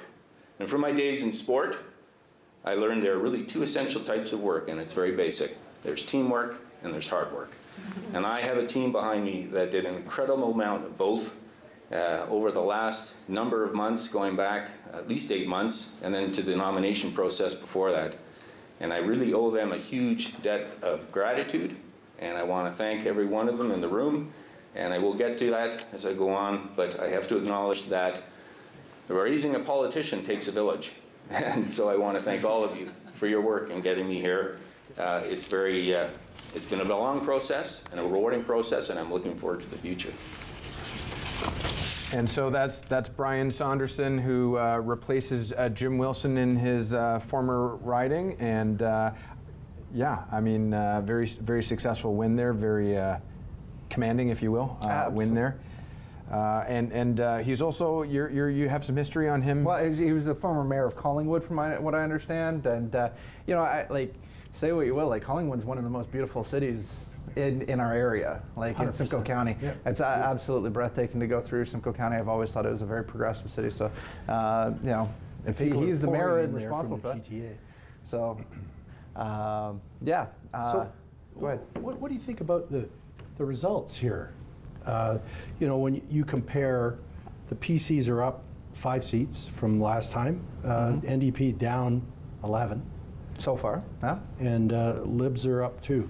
Libs are up too, yeah. You know, I mean, you made a comment earlier that well, first of all, the inside information that you have is that Del Duca is not planning on resigning. That's fine. The question, though, is 1 seat enough? They're up 2. Is that enough? Obviously, he hasn't retained his own seat, so that poses that question. But you know. You know, I don't. Again, unless he sees the writing on the wall to say he's going to lose a confidence vote from his membership, I do think he's going to stay in. But you know, again, you start seeing that, like, it is no different than Aaron O'Toole in the last federal election. You know, he wanted to stick around, but once he knew that he was going to lose a confidence vote, then you saw him make the motion, say, "All right, I'm going to step down." I'm going to throw a wild card out there, though, for you. So we just finished. We just finished giving Ford theoretically the benefit of the doubt by saying nobody would want to be the premier knowingly going into a pandemic, and this is a result of Ontarians saying, hey, you know what, we may not have loved everything, but you know, we're good. We're going to give you another run at this as we're coming out of the pandemic theoretically. Let's look at Stephen Del Duca's opportunity as the leader of the Liberal Party. How much opportunity has he had as the leader of the Liberal Party to build that confidence back? You know, if we're going to be fair, let's be fair. You know. Well, I just want to go back to something you just said. Sure. And you said it a couple of times tonight, and it pains me when I think about it. When you say, "Well, who wanted to be premier, or who would want to do this?" knowing that the pandemic was coming, that really, really troubles me, because that's why you elect your leaders to manage and get through the tough times, right? I don't want a bunch of pansies who don't want to do anything. You hire these people to run the province. Who knowingly would sign up to say, I'm going to lead you through a pandemic? I would hope all of them. I would hope so too. I would hope so too. And I think that, you know, again, when you say I'm in public service to serve, that's the job. It comes with all the good and all the bad. You're here for better or worse. Yeah, 100%, yeah. But they certainly have. That's why you get into politics, because it's not easy. So what you're telling me is, what I'm hearing, and listen, it's not my opinion. I'm asking the question, like, who knowingly would go in saying, yeah, you know, throw it as bad as you possibly can get at me? And the answer that you've said is a province that is looking for a real leader. And is that what these results show? I don't think it is. Again, I'm still thinking that right now you're looking at a problem based off of our current electoral system and voter apathy. I think that those are the two biggest factors of why you're seeing these results. I don't think it has much to do with people saying they support Doug Ford as much as they say we reject the other options, or we reject the federal government, or they're just tired and fed up of all of it. I think that this is more based on voter apathy than it has anything to do with people sustaining and saying, we support Doug Ford, we support that government. Gentlemen, we have an opportunity to chew on this a little bit for a minute while we go to an interview with Brian Saunderson. So stick with us, and we'll be connecting to their celebration there and an opportunity to speak with Brian Saunderson. So Brian, how do you feel about your win? Oh, I'm very excited, very humbled, and I'm looking forward to getting down to Queen's Park and getting down to business. What seemed to be the biggest issue for residents of Simcoe Gray, and how do you and the Conservatives plan to move forward with whatever the issue that was? Well, hospitals are of central importance to us in our community. Both Alliston and Collingwood are a growth node, so our populations are going to grow by about 40% over the next 30 years under the Places to Grow designation. And so we have to make sure we have the infrastructure, hospitals, schools, and roads to handle that new growth as we move forward. And affordability was also a big issue that increasingly became apparent during the campaign as inflation became an issue. So what's your first priority in office when you get in office? First priority is to get down with my colleagues at Queen's Park and get to work on our platform, and I would imagine one of the first business orders of the day will be passing the budget. Congratulations. Thank you very much. I think, Okay, here we go. you know, the results are pretty conclusive. I mean, this is a pretty incredible majority, and NDP held on to the second place. And I think the Liberals made literally no gain. No, Now my question's going to be, you keep bringing up the question, is Stephen Del Duca going to be replaced as leader? My question's now going to be, is Andrea Horwath going to be replaced as leader here, as the leader of the NDP? Yes, she's still maintaining the official opposition in this case. Presumably these results hold through the night, but at the same time, you know, she's looked exhausted throughout this entire election. She's been a lot more, for lack of a better term, she's been very belligerent. Negative. Yeah. And she's been leader for a while. Yep. Is it time for a change? She's lost seats now. Is it time for a change within the NDP? See, I don't know about that, but I want to ask you about this, and that is, Doug Ford said, you know, we have the support of this union, and we have the support of this union, and we have support of this union, and these were all the unions that were traditionally. So what happened there? Okay. Do you know? Well, no, I don't know, and I think it has to do. I was surprised when I heard that. You know, they don't vote conservative. If you were to ask Andrea Horwath that question, I bet you she'd try to make that a gender issue to say, these are male-dominated unions. Here's female-dominated unions that still support us, such as the nurses union. Okay. That would be an Andrea Horwath answer. Do I say resonate that? No, I don't think it necessarily has to do with that. I think it has to do with the profession that you're in. I think that there are certain industries where if your business is getting cut, your resources are getting cut, such as teachers and nurses and what have you. Yeah, you're going to go against the Ford government. But whereas if you're He's going to spend $150 billion on infrastructure over the next 10 years. Yeah, That's if you're in the still construction union or trade union of some sort, That's a good thing for you. And you can also look at healthcare and nurses and PSWs. They're actually doing the advanced, or the what do they call it? The advanced programs or the accelerated programs to graduate professionals in those categories, in those industries as well. But if you're looking at Andrea Horwath, one of the questions that comes to mind is, there's been a lot of negativity. You mentioned belligerence. Has her party, and has she and her party put forth ideas that resonated? And one of the things that recently came out, it's on their social media advertising, is free this, free that, free the other. And are Canadians and Ontarians wondering, well, what does free really mean? I've had this debate and question with a lot of local NDP supporters. I've had a lot of meetings with a lot of NDP supporters locally, and most of the NDP's strongest platforms are Green Party policies, where they've taken a Green Party issue Well, that's interesting. Yeah. and they've dressed it up they've given it a new name, and then they basically come with like half the actual solution. Everything from the climate emergency to things like the position on marijuana, their concerns with education, healthcare. A lot of these programs that they have all started with Green Party policy. And I think that has to do more with it being on a platform. It's like, okay, the NDP are perceived at this level, they get this much media. Green Party's perceived at this level, they get this much media.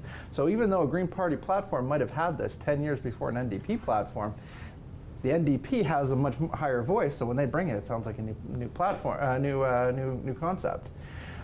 I don't think that they're necessarily resonating with as many constituents as they think that they are, because I think that when they do have these ideas that are originally green ideas, they're really, again, it's a half measure. It's not a full measure. So anybody who's sitting on the edge of their seat watching Barrie, Springwater, or Medonte, it's gone. It went 40 points one way, 40 points the other way, so See, so that's it's going to come down to this. I noticed the Liberals were 9, now they're 8. PC was 81. So yeah, that's the riding that's flipping back and forth. Absolutely. Ours, yeah. I am interested in obviously, if you're in the Leaming campaign or if you're in the Downey campaign party, I'm surprised anybody's sitting down at this point here, but who knows? Maybe we can spot familiar faces in the parties. But you know what? But a different question is, what are we actually looking at with actual voter turnout right now? I'd be interested, because we've been talking a lot about voter apathy. I'm interested in seeing what the actual turnout is. Are we still down? Are we up? I saw an article, like there was a million votes cast. Advanced polls? Advanced polls. And yeah. what is that comparatively? And I think it's very similar to the past, but they did try to make it. It was easy to vote. Oh. It was like a couple of weeks that you could get in there and get your vote counted. But I'm not. I'm not hopeful, because I've already seen articles about voter apathy this afternoon. Well, let's do some math advanced right polls. now. Okay, so there's 18,000, 6,000, 6,000. So right there, that's 30,000. Another 3,000, that's 33,000, 34,000. So we're looking roughly about 36,000 votes right now, and a riding that has over 100,000 people. There you go. That's your number. Now, is that 100,000 eligible voters or 100,000 people? 100,000 eligible voters. Okay, Yeah. sorry, I just thought it would clear. 101,000 eligible voters. So, that right there is showing you the numbers of how many people have turned out to vote. Now, they haven't reported all of the ridings there. There's still, I think, six polls left to count in Simcoe North, but that's a clear example to show exactly how many people are not turning out. Wow. So what gets people out? A belief that that their vote actually matters. So there's a saying, a lot of people struggle with different challenges, and those who are counselors and therapists and experts in those areas say, and I think you alluded to it earlier, you've got to hate where you are enough to motivate some people to get out, whether it's to change your own life, whether it's to make a change. You have to be clearly dissatisfied with where you are to need to see change. Absolutely. Yeah, like for me, healthcare was one of those issues that took me off the bench from being apathetic to actually wanting to get involved and be part of the political process. Good for you. I think that's fantastic. Really awesome. So is a 400-point lead, or it's not quite, but is that significant enough at this we point? still got when 8 polls to go. Yeah. Where are those 8 polls coming from? Is it coming from the rural parts of the riding, or is it coming from the urban parts of the riding? So that's going to be the key factor. How interesting is it that in all of Ontario, we're in the spot that everybody's keeping an eye on? Absolutely. But it's always been like that. I remember years ago sitting at an all candidates meeting where we were asked to do questions. I was there with another media person, somebody from a local newspaper, and he leaned over to me and he said, "Ron," he said, "you're not going to believe what happened to me today." He said, "I get this phone call, and it's my secretary. She says, Prime Minister of Canada's on the phone. He wants to talk to you." I thought she was joking, but sure enough, it was Paul Martin. He said, I got a half an hour. You ask me anything you want. And he Now- said, I've never talked to the Prime Minister of Canada. I wanna But this ask- was a swing wide back. I want to ask you this question. If it was close, and it's not close, we're in majority territory, obviously. We're well past the majority. Oh, yeah. If it was close and Lehman wins versus we're in majority territory and Lehman wins, what does that mean for our local area, and what does it mean for Jeff Lehman? I think, again, I've always been a supporter in politics to say vote for what matters local. It's Yeah. not a matter of who's That's great. what the party is. Jeff Lehman's here to support you on the ground, and that's very important. Like you want somebody that you can. Well, presumably, if Jeff Lehman wins, Jeff Lehman would be your local representative. That's who you go to for your issues, and you want somebody that's going to represent your interests, not their party's interests. And I do think that would be something that embodies Jeff Lehman. So just in, Andrea Horvath has announced that she will step down as party leader. But let's get back to Really? your Wow, that surprises me. I don't want to gloss over that, but I want to stay on your point, though, because let's look for the last few years locally, federally, we've had our members of parliament in opposition. And how effectively have they been able to serve? What is our understanding? Using the same criteria, if we put that for Jeff Lehman as we would for John Broussard and Doug Shipley, what position does that put, again, Jeff in?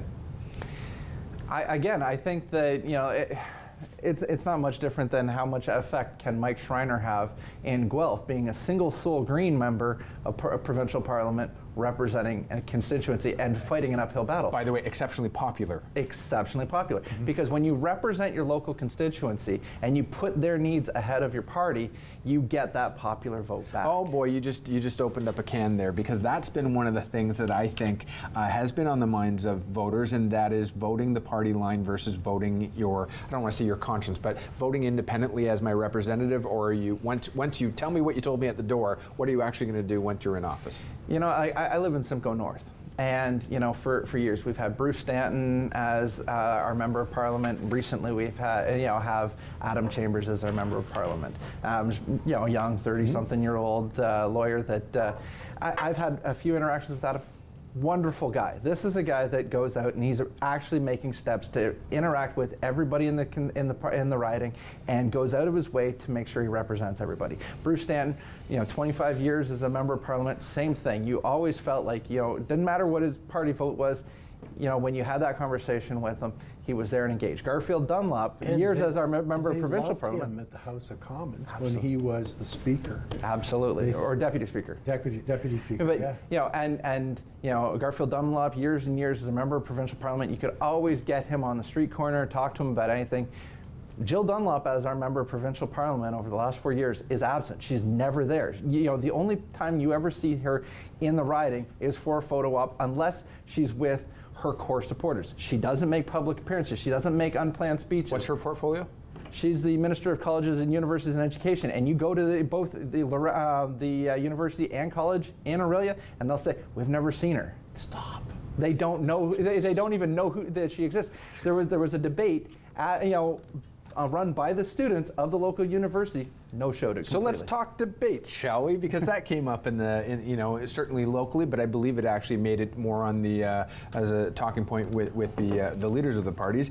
And let's talk about debates, because there are debates from organized by associations or organizations which state very clearly that they are apolitical or they are neutral, and then there are those who, well, we all come to know that may not be neutral. So are the candidates showing up for all of them? Are they showing up for none of them? Are they showing up for the neutral ones? Are they strategically and logically not showing up for the ones where they know it's not a fair contest? I've been there, every debate in our area. I've moderated debates on behalf of the Chamber of Commerce here in Barrie. When you go to these debates, it is pretty clear that the people that are watching those debates are party supporters. You might have one or two independents trickle in, and they might be undecided. But by far and large, the people that go to these local debates, even the big ones like the chamber debates and what have you, They're already decided. They're there to support their candidate. So I understand why it's not important to show up to these debates. I think there should be more emphasis in debates. I do think our local members, our local constituents should be more engaged. Should there be fewer debates? No, not necessarily. So Downey's lead, we were 6 polling numbers away, and we're a 404 votes separating Downey and the sun Lehman. might That be is growing a little bit. You know, since we've been neck and neck this entire time, you know, we've only got six left to report. Does that now hold any significance? 400 votes. 400 votes. You know, Again, when you look at a trend, right? I mean, is there a way to close 400 votes with 6 stations left? Yeah, it depends where those votes are coming Again, from. it's Are they from really- Barrie or are they from outside? That's the only factor that's going to. This could blow wide open, and Mr. Downey might be able to beat Mr. Lehman by 1,000. So let's say votes. he wins. What does that mean for him? Does he re-examine his strategy for the next 4 years about how present he is, or the perception of presence? Let me be very fair. The perception of presence. I don't think there's been a problem with Doug Downey in terms of presence in the community. He's always been accessible for me. Again, you know, and that's not been the problem with Doug Downey in his position. You know, so I don't think that he's going to rethink his strategy. I think he's going to actually look at this as a very comfortable lead. Yeah, I don't see Jeff Lehman making a second run as member of provincial parliament. He may look towards the federal government. You know, I don't know. I haven't. He's not short on options. Something. He's not tells me. short on options, but I don't see him jumping back into the same well right away.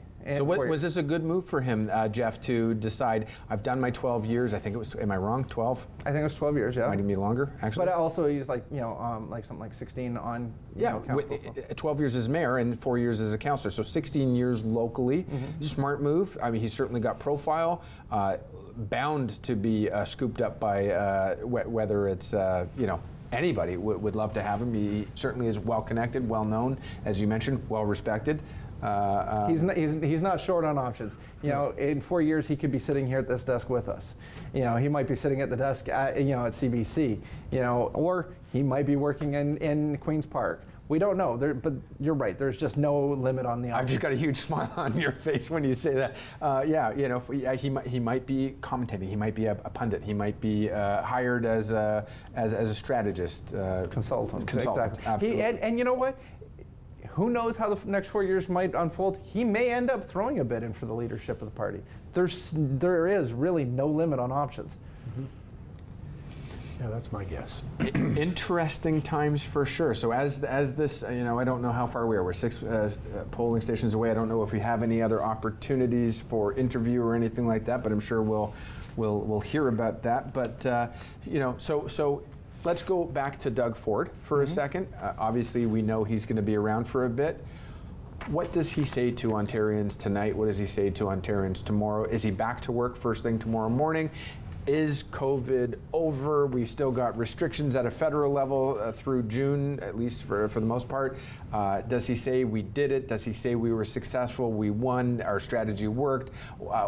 You know, even if he does say that, we've still got tough times ahead for Ontarians. We've got inflation. We've got pressures economically. We may be heading towards recession if anybody is paying attention to that. What does Doug Ford tell the Ontarians? My friends. Yeah, there's your first start. It is my friends, absolutely. That's always going to be the first start. You know, honestly, yeah, it's going to be, you know, yes, we did it together. It's going to be, you know, quite a bit. You know, let's just keep moving forward. I'm expecting him to be to take bold action. I think what's happened, the pandemic really screwed up his plan. Because he came on very strong at the beginning, and then the pandemic hit, and it was really amazing how Doug Ford shifted gears, and then all of a sudden, health was more important. And so now that seems to be behind us, and if we do have a clear runway in that regard, I expect you to see Listen, there's been scrutiny, though. A bold Doug Ford. There's been that's what I scrutiny, expect, though. and There's I been think that's what scrutiny people about health. There's been scrutiny about education. That's not something we've talked about. Lychee, I don't think. No, he won. Yeah. Pardon me? He won. He won. So is that okay? So that's a vote of confidence from his local riding. Does Doug Ford shuffle his caucus? Does he shuffle the appointments? I'm sure there will be some shuffling. I don't think it will be as extreme as the midterm shuffling that he did in the early part of his initial term. I do think the one that I think is probably destined to be gone is going to be Lisa MacLeod as Minister of Tourism, Culture and Sport. But that's a file that probably has a lot less significance in finance, health, And a lot of these, when you talk about it's just. I once had a person that I was interviewing, and I want to try to keep this as anonymous as possible, but who I was interviewing, and this person came to the studio for the interview, and it was announced that he had just gotten a the cabinet position. And so I congratulated him. I said, wow, that's pretty exciting. And he said, no, I drew the short straw. I said, what? No, I told him I'd do this for 6 months. I want out. Yeah. Nobody can run this. And I thought, wow, that was a little sort of window into. So there are a lot of these people say, look, get me out of this job. I could see also Andrea Khanjin losing her portfolio as well. No disrespect to Andrea Khanjin. She's she's been very middle of the road in terms of her run as member of provincial parliament thus far, but I don't think there's going to be a lot of use for a Minister of Environment in the upcoming years of a Ford government. You ask what else. Why not? Why not? Well, I would say that everybody's talking about Lake Simcoe. They certainly are talking about green energy. They're talking about electric cars, investment in the grid, investment in manufacturing, and sort of progressive jobs and innovation. But a lot of the environmental impacts that have had we're talking about these things, but Diane Sachs was fired by the Ford government, and she was the environmental commissioner of Ontario, right? There's a writing on a wall of progression of where they're moving towards, and I can see, yes, we're still going to be talking about environmental issues. Doesn't necessarily mean the Ford government needs a portfolio for that. Mm-hmm. Well, yeah. So speaking of Andrea Khanjin, she certainly won decisively in her riding, and we have an opportunity to get to speak to her. We have an interview with Andrea Khanjin right now, so we'll just let's check in with her. I'm sure she's celebrating. Our campaign was very energetic. It was exciting. We had a lot of momentum from day one. We kept building that momentum, and I'm really lucky that I was surrounded by this amazing team that's here tonight because, campaigns are made of incredible volunteers and your team, and they did it. And, I can't do it alone. I'm really grateful for the team I have. And I'm really grateful to the residents of Barrie Innisfil for selecting me to represent them for another 4 years. I love being their MPP, and I'm so glad I get to do it for another 4 years. That's amazing. So how do you think the NPCs did across Ontario? I think it was a really strong message across the province that people want another strong, stable, progressive, conservative government. They've seen us get a lot of things accomplished, really did get things done over the last 4 years. They want to see another 4 years of accomplishments, not excuses.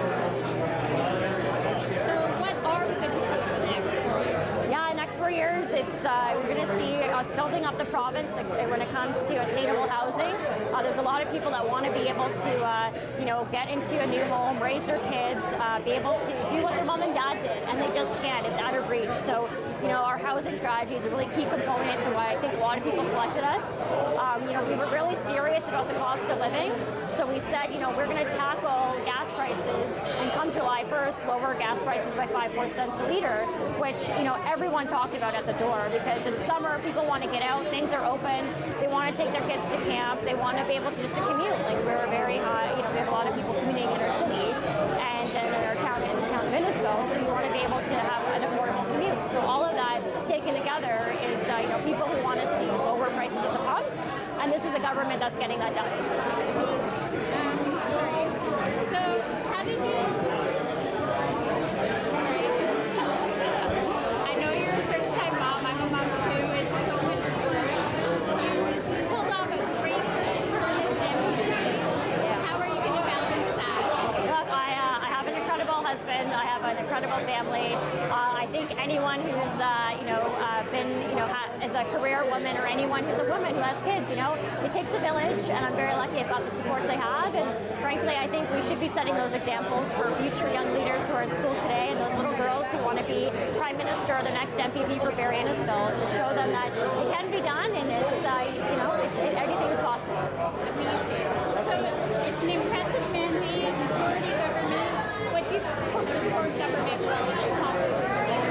Yeah, our strong, majority progressive conservative government is going to hit the ground running for the first 4 years.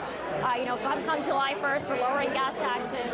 We're getting core infrastructure built, like Highway 400, the Bradford bypass, which is going to provide a lot of relief to people. We're going to see hospital infrastructure built. We're going to see schools expanded. We're going to see finally a government that takes skills trades seriously by actually putting action to words, not just platitudes, but really getting more people into the skills trades, because those houses that we need for tomorrow, they're not going to build themselves. They're going to require electricians, roofers, you name it. And so it's going to require really a huge labor pool. Our healthcare sector, we're going to have to pull in a lot of labor efforts for that, and we have a whole strategy going towards nursing recruitment, personal support worker recruitment. It's no wonder the Personal Supporter Worker Association endorsed this very party going into a majority government, because they know, they believe in this government, because they've seen the fact that we understand where the needs are, whether it's healthcare or the skills trades, because again, we have a whole vision of how we're going to bring down the cost of living, and how we're going to raise up people's profile in terms of their quality of life and the quality of the jobs that they go to every day. Congratulations again, and thank you so much. Thank you so much. It was great. Good.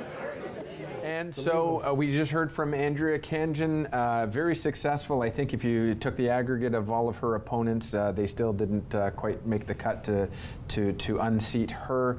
Words from her were, Ontarians are looking for a strong, stable majority government, and then she went into clearly a whole list of accomplishments or expectations that we could expect from government moving forward. So the Liberal candidate in Barrie Innisfil came in a week ago. Didn't put up any kind of campaign. Yeah, Pekka Rainio, that's there, as a candidate as well for the NDP. I like Pekka personally, but every time you talk to Pekka, it's like a Soca Boys song. Follow the leader, leader, follow the leader. Like he's. By the way, let me just mention that only on community-based television could you be doing this. Yeah. That was fantastic. We're going to talk about Doug Ford with my friends and Pekka Rainio. There you go. But he doesn't really give a lot of opinions of his own. Very much in my conversations with him, it's always about the leader says this, and and I don't think that that's the representation. Did he expect to win though? No, I don't think anybody expected to unseat Andrea Khanjin. I think that riding was pretty much hers. The day the writ dropped. I've had a pleasure of knowing John Oldhouse for a number of years. He's a great human being, a great neighbor. I believe he's living in the Ward 10 area. I don't think we've seen the last of him. He had a great career, I believe, at what would be Electra, Powerstream Hydro. They're very well spoken, very well respected and liked within the community. But yeah, certainly I know that Jeff Lehman did do what he can to sort of, once the party had figured out who they were going to run as a candidate at the last minute, some photo opportunities and things like that. But John put in his effort. He definitely put in his effort, but certainly too little, too late. And Bonnie North, I consider Bonnie like family, but at this point, I think she's pretty much she's had a tough go of things in recent years. She was the deputy leader of the Green Party, but now she's taking a bit of a step back, and so it's a tough call for her, but So Stephen Del Duca has not retained his seat and has just announced that he is stepping down. I will admit I was wrong. Again, I take the information that people give me, and I try to take it at face value. We wanted to believe in the good of people, so. Listen, I think that it's the right, is it the right move to not tell the truth? No, but I think it was the logical move to not want to, well, first of all, I said it earlier. I said the minute, a week or so into an election, you decide that you're going to, the writing's on the wall that you're going to form a coalition because you don't believe you can beat the incumbent, that does not spell confidence to your base. Well, it's not good when you see the captain leaving the ship. No, so so the numbers are what they are. He didn't retain his seat. Smart? Is it strategic to say no, I'm not going to resign? okay, you know, you're holding on at the last minute. Maybe there's a Hail Mary that will come out of this, but clearly that didn't happen. I think it is the right move for him to move on. So that opens the question one more time. Should Lehman be successful now that the door is open? You know, who's okay? It doesn't look like that. We're three stations away. We still don't know if any of those remaining 3 stations are going to be from inside of Barrie proper, which could flip that. Yeah, you know. Again, I'm going to consider this a Leaf game or a Jay game or a Raptors game, and I'm going to wait till the buzzer on this one. But let's say Lehman is successful. What happens now that there is no leader of the party? Could he be recruited? Absolutely. But they also have 8 other members of provincial parliament elected. Absolutely. So who's senior and who's likable? Who's not yesterday's news? Who's charismatic? Who's a great speaker? Who's had a profile? Because remember, when you're not the leader, then you're not the spokesperson. So when you're the chair of LUMCO, when you're a dominant force amongst the municipalities, speaking to your counterparts provincially or federally, as Lehman has been for a number of years, I think 2 or 3 times reappointed or reelected as chair of LUMCO, does that give him profile that the other 8 don't have? Well, there's one name on my list that I think, I haven't gotten confirmation that they won their seat, but I'm going to assume that this candidate is one of the 8 that has actually been able to obtain a seat. Let's see if we can find it out. Dr. Adil Shamji of Don Valley East. Okay. Now, this is a physician. I think healthcare is going to be playing a huge role in the 2028 provincial election. I think that's going to be one of the dominant issues. And a well-known physician in Don Valley East, which is a huge Liberal stronghold. I don't want to necessarily say that that's a foregone conclusion, but if you've actually seen Adil Shamji speak, he's a very well-spoken doctor, and I think he's going to put healthcare as the #1 issue, and he's going to make an impact. So that's a name that is also going to be in consideration. What happens with provincial elections across the rest of the country? We saw not so long ago the red wave. We're now seeing, some other temperament towards the federal government. What are we going to see provincially coming up? What's happened with Jason Kennedy? What's happened with? Well, I think NDP is going to be taking Alberta. I think that's going to swing back.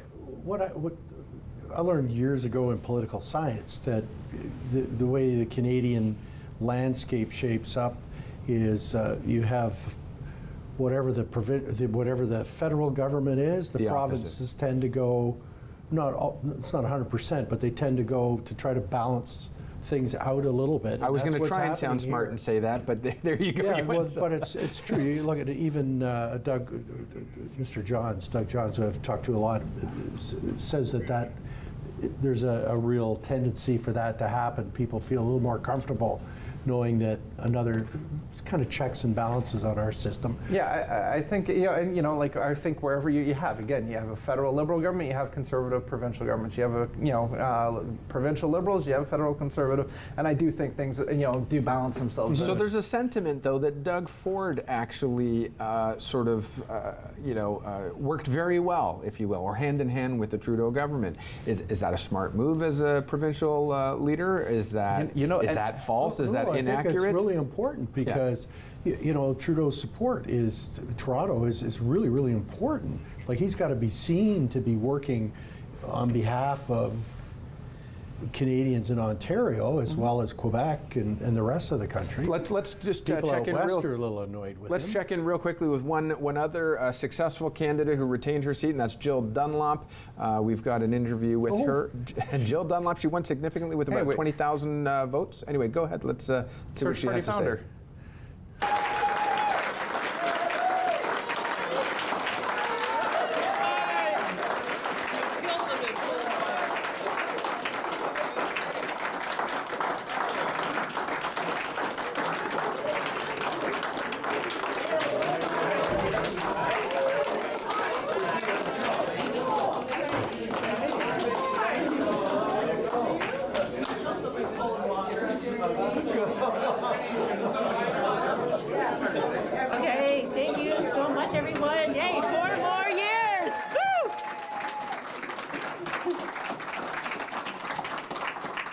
What an exciting evening for myself and my family and for all my supporters. And I want to thank all the constituents of Simcoe North for your confidence in re-electing me for 4 more years at Queen's Park.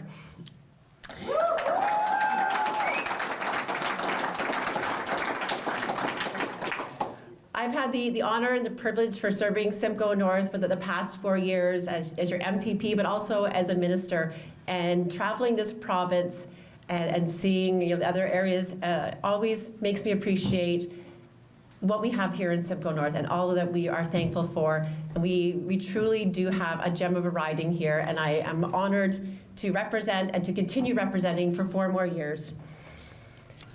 I need to start off by thanking so many people, and starting off with my parents. 2 people who taught me the true value of hard work. Thank you for everything that you have done for me, the signs you've put up, the doors you've knocked on. You've always been there to support me. Thank you so much for being there for me.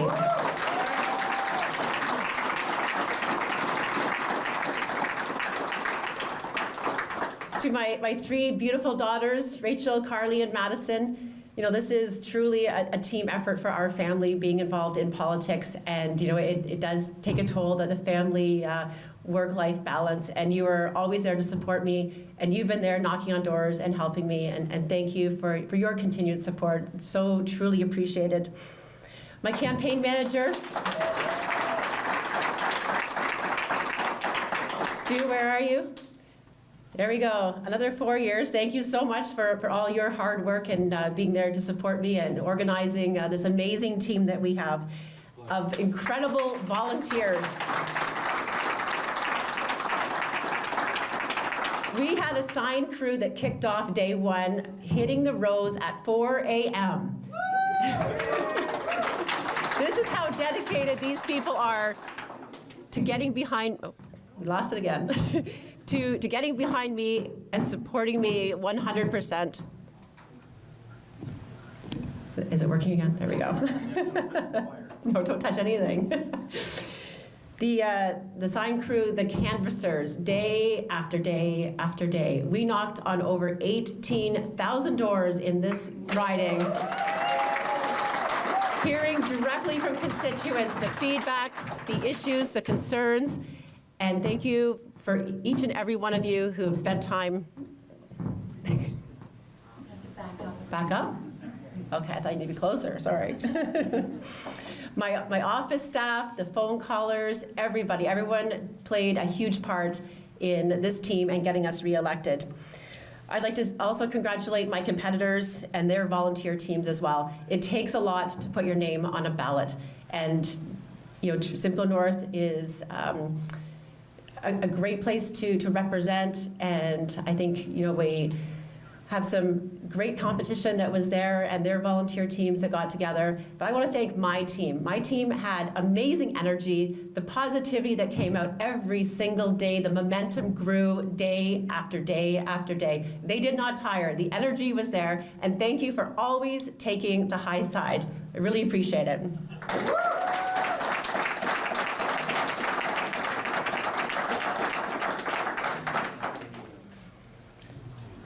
I've been very honored to serve this riding as an MPP and also as a minister, and we have an amazing team at Queen's Park led by Premier Doug Ford, and congratulations to all my colleagues, the existing ones and the new ones who joined us tonight, and to Premier Ford for his leadership over the past 4 years. And we saw tonight the majority continues. We have new members joining us as well, and it's the fact that we were brought here 4 years ago to do the things that we've done, to continue the work ahead, to rebuild this economy after COVID, to continue the work with building infrastructure and to create better jobs for people in this province.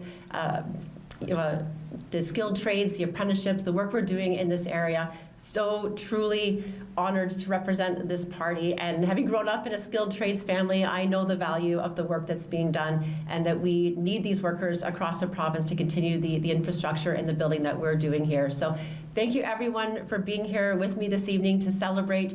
Thank you to the constituents of Simcoe North for their confidence in electing me for 4 more years. So honored to serve, and thank you for being here to support me. And that is Jill Dunlop giving her acceptance and thanks to her loyal base, if you will. The big story tonight, though, obviously, Matt, you were just saying while we were watching that interview, the biggest story to come out of this in your assessment is? Well, I'm looking at the numbers, and the NDP have gone down 9. The Liberals have only gone up 1. The big collection is coming from the Conservatives picking up NDP seats. And so what happens when a Conservative picks up an NDP seat? You can't pretty much swing any farther than that. Exactly. Like that's basically saying that's a repudiation of Andrea Horwath and the NDP. And therefore, it's no surprise then that we see two party leaders. You would say that, would you? I would say that is a repudiation of Is this the first in history, though, two party leaders stepping down? No, I think we had that on the night. on that night, well, maybe not on that night, but I think we've had similar instances in the past. So Canadian Press is giving the victory to Doug Downey, the nod to Doug Downey. I don't think we're at 67 out of 67, but they're basically saying we're at 65 out of 67, and so that Barry Springwater or Medonti is being called in Doug Downey's favor. So 4 more years for him. We'll see if it's 4 more years as Attorney General. Obviously, I would predict that he keeps the Attorney General job. I think that again, I disagree with a lot of the policies that Doug Downey has put forth as the Attorney General. But from Doug Ford's position, that's one of your strongest allies. That's one of your most intelligent allies, and that's somebody that I think Doug Ford's going to want to keep close. So one of the questions that we were talking about earlier was voter apathy, or the comments that we've been making was about voter apathy and looking at what the numbers were after 86% of polls counted, et cetera. We are down 20% voter turnout. Down 20%. Down 20% voter So that turnout. means that what are we going to be around 65%, or sorry, that would be what, 35% voter turnout? 35. Yeah. Oh, and there we go. Here is on your screen, Doug Downey, 15,950 to Lehman's 15,368. Obviously, an exceptional battle. I think the battle of the province. I don't know of any that got any closer. It makes me like they're both great people that should be. Who do you in politics. celebrate? Yeah, and it troubles me a little bit that Jeff is. Not going to be involved. Yeah. Oh, don't count him out, though. But to your point about him potentially maybe taking a shot at the leadership of the Liberal Party is the fact that this is the battle that's gone on all night long. So in every coverage of this election, in every news outlet all across the province, this is the one. This is the one that they've been talking about. If you're wondering about his name and everybody's talking reputation. about Jeff Lehman. You bet. Many of the others are much more decisive, clearly much more decisive. And don't forget, I mean, is this a victory for Jeff Lehman? You better believe that he tested, obviously, the riding. He's well enough known that it came down to the last minute here. He's not out. The question is, does he consider another term in the mayor's office? I don't think so. I think he's got enough boost and momentum and confidence out of this that says, I'm not done, and the province is, there are new things awaiting me. Right? Absolutely. Again, we've said it before tonight, and it's going to be a recurring theme. Jeff Lehman is not out of options. He has options to do a multitude of things, and we have not heard the last of them. So what are your expectations then of the new government, or not new government, but the government with such a mandate? What do you think is going to happen? I think we're going to be talking in 4 years about healthcare. I think all the economic issues, we're going to be in the same boat. I think again, all of the inflation issues, the recession that's possibly looming, all of these questions are going to be continuously talked about. I think healthcare is going to be the #1 issue in 4 years, but also we're going to have another federal election within the next 4 years, and that is going to be a huge factor of what our next provincial government will look like. So let's keep it close to home for a second here. I actually, just thought of this one thing, and we are going into a municipal election coming up in just a matter of months. We're in one. We're just, Ritz not dropped, whatever. Jeff Lehman stepping away from the mayor's office, probably a really smart move, because I think the voters, we just talked about it earlier, that he had a 96% approval rating, or success rate, if you will, by the electorate last time around. And I don't know if it was the last one or the one before. 2018, yeah. Yeah, so very, very decisive. However, locally, I would say that the general population is not as satisfied with council as a whole over the last 4 years. And again, is it COVID related, or is it the discourse and the demeanor of a number of things that have been more... It boils down to stupid stuff. Like, I don't think it's stupid stuff. What are your but thoughts, I think Ron? It's small stuff. Like, I can't stand the roads. Why are they so terrible? They're terrible. That's number one. Number two, I was told that I could go get some burlap bags at the whatever And they center. ran out within an hour. Ran out.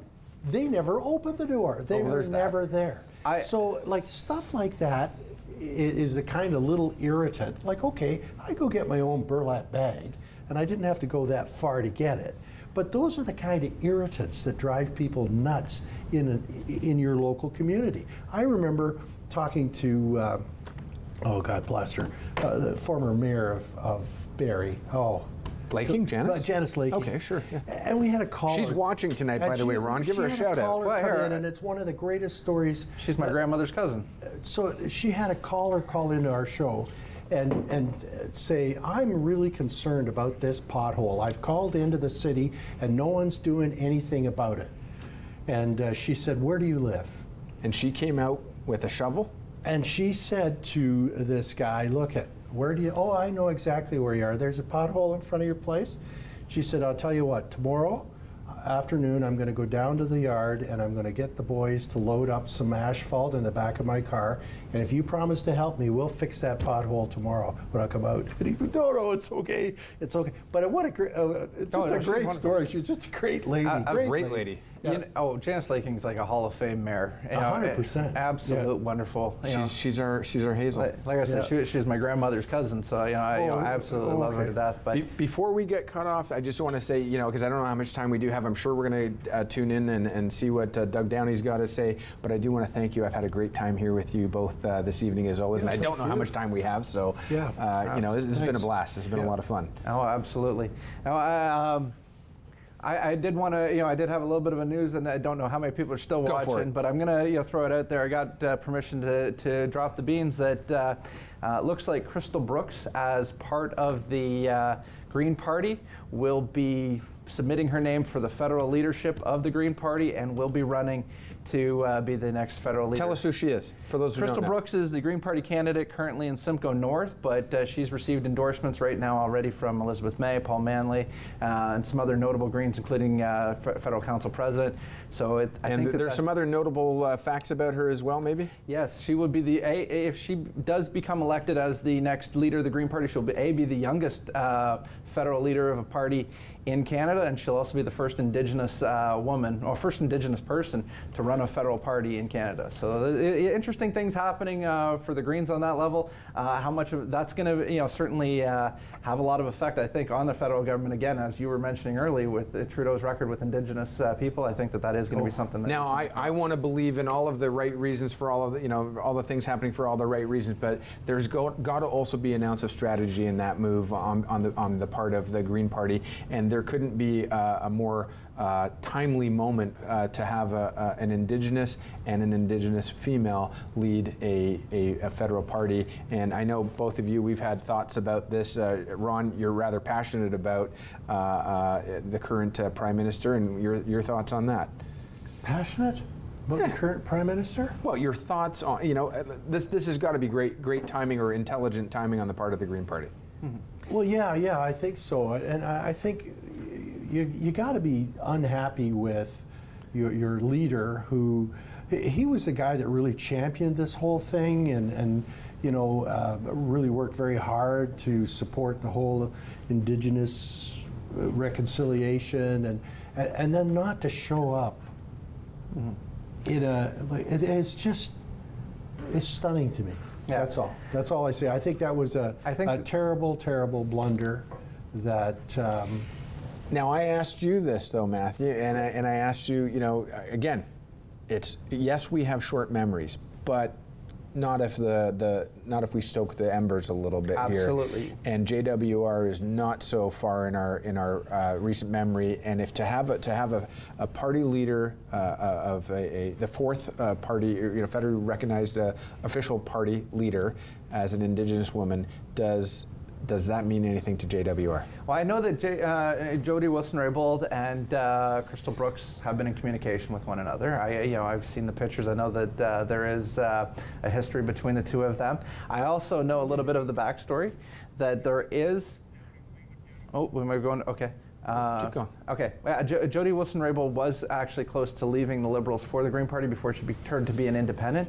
There is a little backstory in history. I don't want to necessarily get into the salacious gossip of that. Oh, come on. But you're leaving us hanging. I do believe that if anything's going to get JWR back on the field, it's going to be Crystal Brooks. And I think that the Green Party, a lot of people have written them off over the last few years because of the inner strife, the turmoil, the failure of Annamie Paul as leader. Let's just say that. And I think that something with Crystal Brooks is she's going to bring a lot of healing to the party. She's going to try to unite the party and re-galvanize the base to get it back to where it was before the fracture started to happen between the parties. So we may we're on standby at any moment. We may get cut off, and we'll join the party going on, no doubt, at Doug Downey's after party, if you will. And certainly this was a nail biter. I'm sure there are plenty of celebrations happening, plenty of refreshments being had. This one was tight. This one was definitely tight. And as you mentioned earlier, I think it was you, Matthew, you said this is the one that all of Ontario was watching. So anyway, we'll certainly jump in and cut in when Doug is available and when that gets set up. But so where do we go next? What happens tomorrow? Tomorrow it's day one of the municipal election. I think right now, in terms of God, I don't think anybody wants to hear I me know. say that. I think people are electioned out. Yes, yeah. We move. From a federal election, 8 months later. Now we have a provincial election. 3 months later, after that, we're going to have a municipal election, and within a year after that, we're going to have another federal election. So yes, people are electioned out. No doubt about it. In terms of what the provincial government's going to do, it's basically. Tomorrow is going to be just like yesterday. But the landscape has changed. I mean, who's in government hasn't changed, but how many people, how lopsided, if you will. Pick your own word. So are municipalities getting to know their new, if it's new, member of provincial parliament? Are those people getting to know their federal counterparts? How does the relationship, what's the dynamic look like tomorrow? Well, I think, you're going to look at, you've elected 13 new people like the PCs have. So you've got a whole new sort of group of talent that you can. Well, let me ask you that question then. Are any of them of any notable skill set? Well, I don't know. Anyone to keep an eye on? I don't know. I don't have the detail on. But that's an interesting question. Right? Yeah, it is. Yeah, for sure. But so I mean, that's the first thing that I would do is you want to reassess the team, reassess the talent, reassess what people would like to do, what ministries that they would be interested in or passionate about dealing with. So, I mean, that's the first thing. The rest of it is done. Like the NDP are going to be, they lost their leader. Del Duca is gone. Liberals have lost their leader. So you know what? It's Doug Ford's time to run the province. Let's go. Here's a bit of an interesting fact heading towards a federal election is you have both Brampton North and Brampton East that were both switched from NDP to Conservative tonight, and I think that Patrick Brown's going to have a lot to do with that, which is again, great point. Going to be having a huge impact. Oh, people underestimate that man. Yeah, I know you're really close friends with him. You know what? Listen, he's been away and he's been busy. He's been doing. I don't think he's on the phone with anybody too frequently, but certainly I haven't exactly ignored him. We've been watching him closely, and I mean, he's dealing with his own challenges down there. Not everybody loves him. There are, in any municipality, certainly a municipality of that size, there are people who have, a bone to pick, so to speak. But go ahead. You're making a point, though. I'm just saying, it's a huge connection here to the city of Barrie. He's been, a member of parliament here in Barrie for several years. He's, very well known in our community, and I do think that tonight is going to go a long way to showing that Patrick Brown will probably be the next federal leader of Conservatives. I don't disagree with you one bit, and I think you made the point earlier. I think the only thing that, put it this way, everybody else other than the Conservatives, certainly the Liberals, the NDP, are hoping Pierre Poilievre is anointed or appointed party leader of the Conservative Party, and they would love that. Yes. They would love that. But I definitely think I would agree with you. Patrick is about as progressive as you're going to get, centrist as you're going to get. He certainly has gone out and said publicly on more than one occasion that under my leadership, there is no exclusive on a good idea. We will celebrate a good idea no matter where it comes from. Is Canada ready to accept that in a leader? Is the question. We're talking about earlier, when is it time for Justin to decide it's his time to move on? You just have to go back to, 11 or so, when Stephen Harper decided it was time to move on. Some would say he waited too long. Absolutely. Kathleen Wynne waited too long. Who would be in power today, or maybe not today, but certainly one term longer, had Harper stepped down immediately after winning another majority government? Would we see Peter MacKay? Would we see Baird? Who would we see leading the party today? Would it have gone to Scheer? Would it have gone 13 rounds in a leadership contest to come out with a Scheer or? I think logically, Peter MacKay was probably the one that had the most popularity at that point in time. And, I've always been a fan of Michael Chong myself, but again, going back to the concept of universal basic income, carbon tax, those are issues that Michael Chong's been very strong on.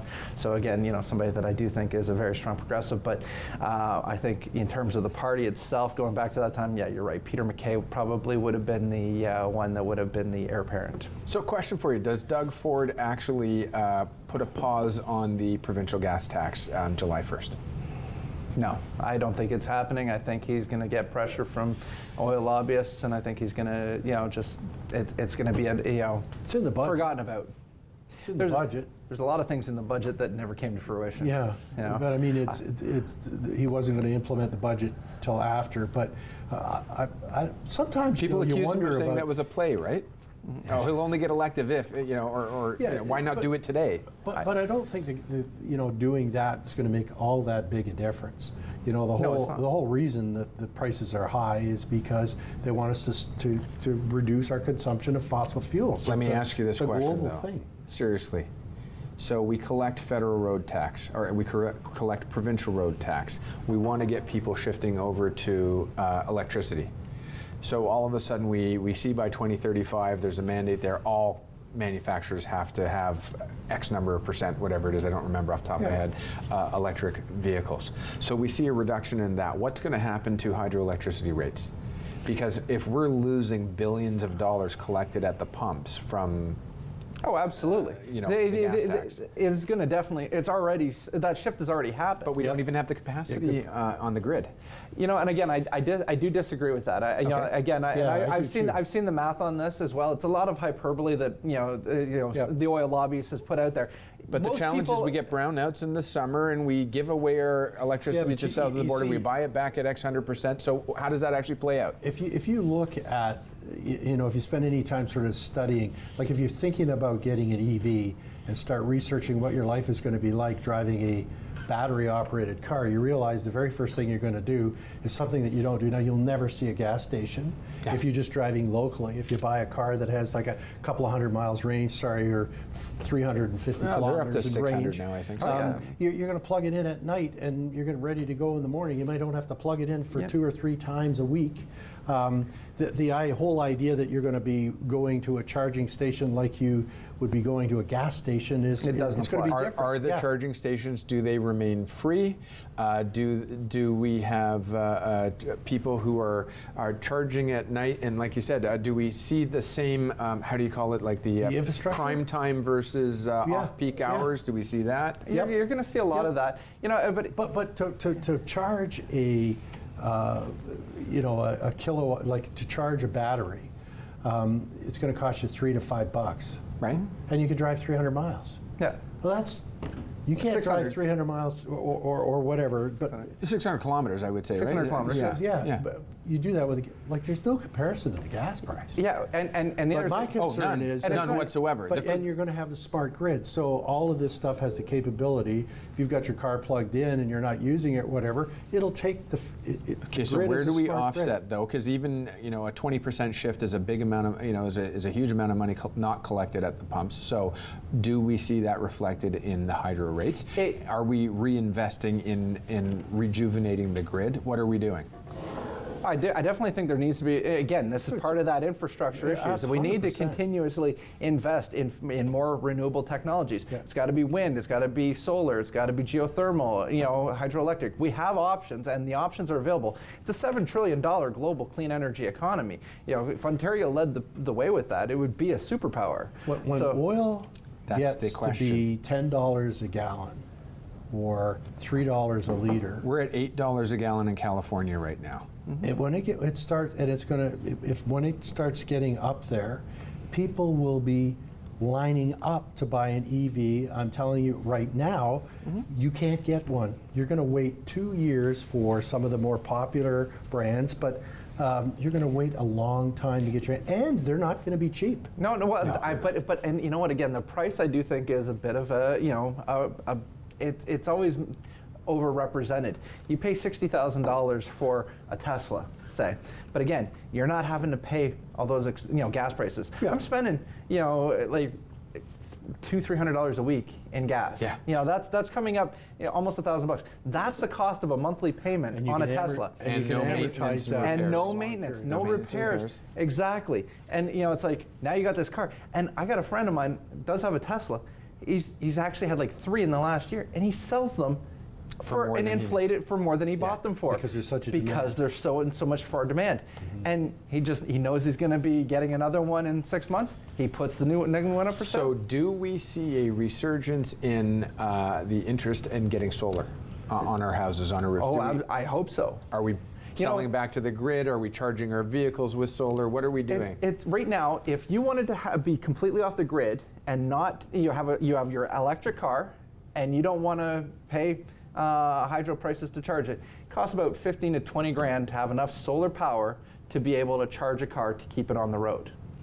So we need to get that cost down, because you're buying a $60,000 car, now you got to spend another 20 grand on the infrastructure so you can get off the grid. But that gets down when you get more buy-in. Exactly. That cost comes down. Exactly, and the infrastructure is built but in to the be able to meantime, support that. You're going to have a whole load of people who are not going to be able to afford to travel.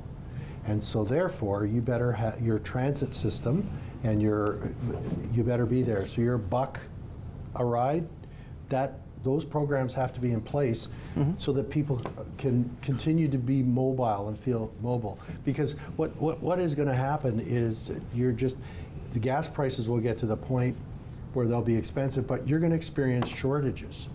The supply of oil is going to be restricted. And like I say, go read Mark Carney's book, Value Values. I'm plugging his book. I don't know why I don't know the guy. But anyway, read it. And it's all laid right out. So it's all now lined something again. We started this he lines it all conversation.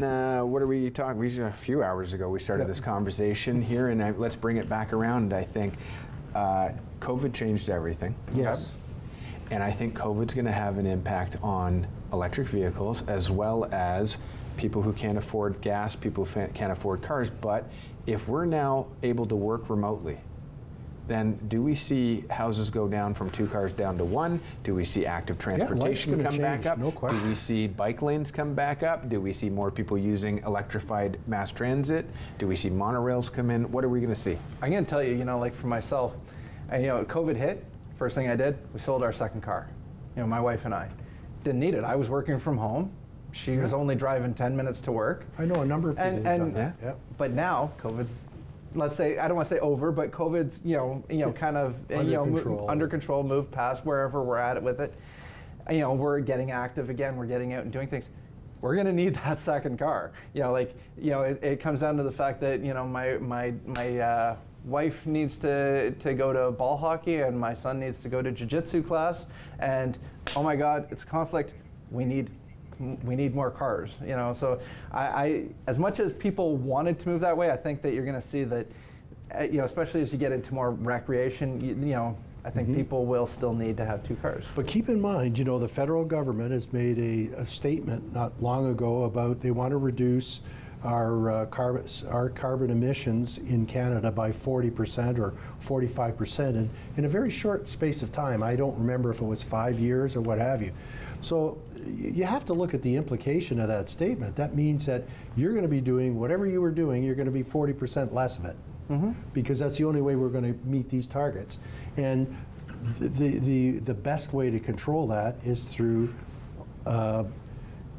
disincentives or incentives not to drive your vehicle, right? So that's coming. Now we saw a shift not so long ago from single vehicle or multi-vehicle families to single vehicle families. The pickup truck has transformed into a grocery getter. That's a luxury thing. It's not just for tradespeople anymore.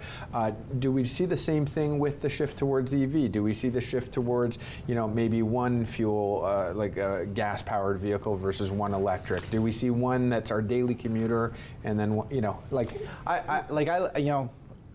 need my family needs at least one gas-powered vehicle. The other can be an EV, and it is, so that's the plan. But we do a lot of towing because we go back and forth from our house to our cottage, so there's a lot of towing that we need the towing capacity. We live on a farm, so we need a lot of four-wheel drive to be able to get up to certain places. So there is a need, and that's just my family, and I don't know if that's the norm, but definitely it's not.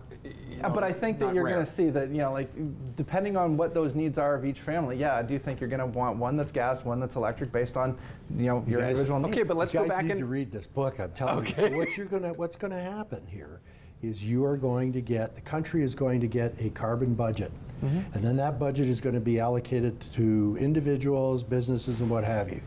And you're going to get this carbon budget, and this is how much carbon that you're going to be able to use based on your lifestyle and the things that you want to do.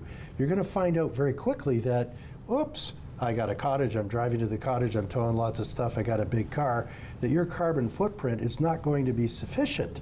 So you're going to have to go and buy carbon credits from somebody who's not using the power. And so that your cost of not only the gas, but now you're going to have to pay these carbon credits. And I'm telling you right now, their markets are already being set up. You think Bitcoin's expensive, wait till you see the carbon credit.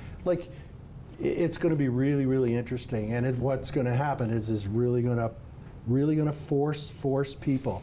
It's all in Carney's book. That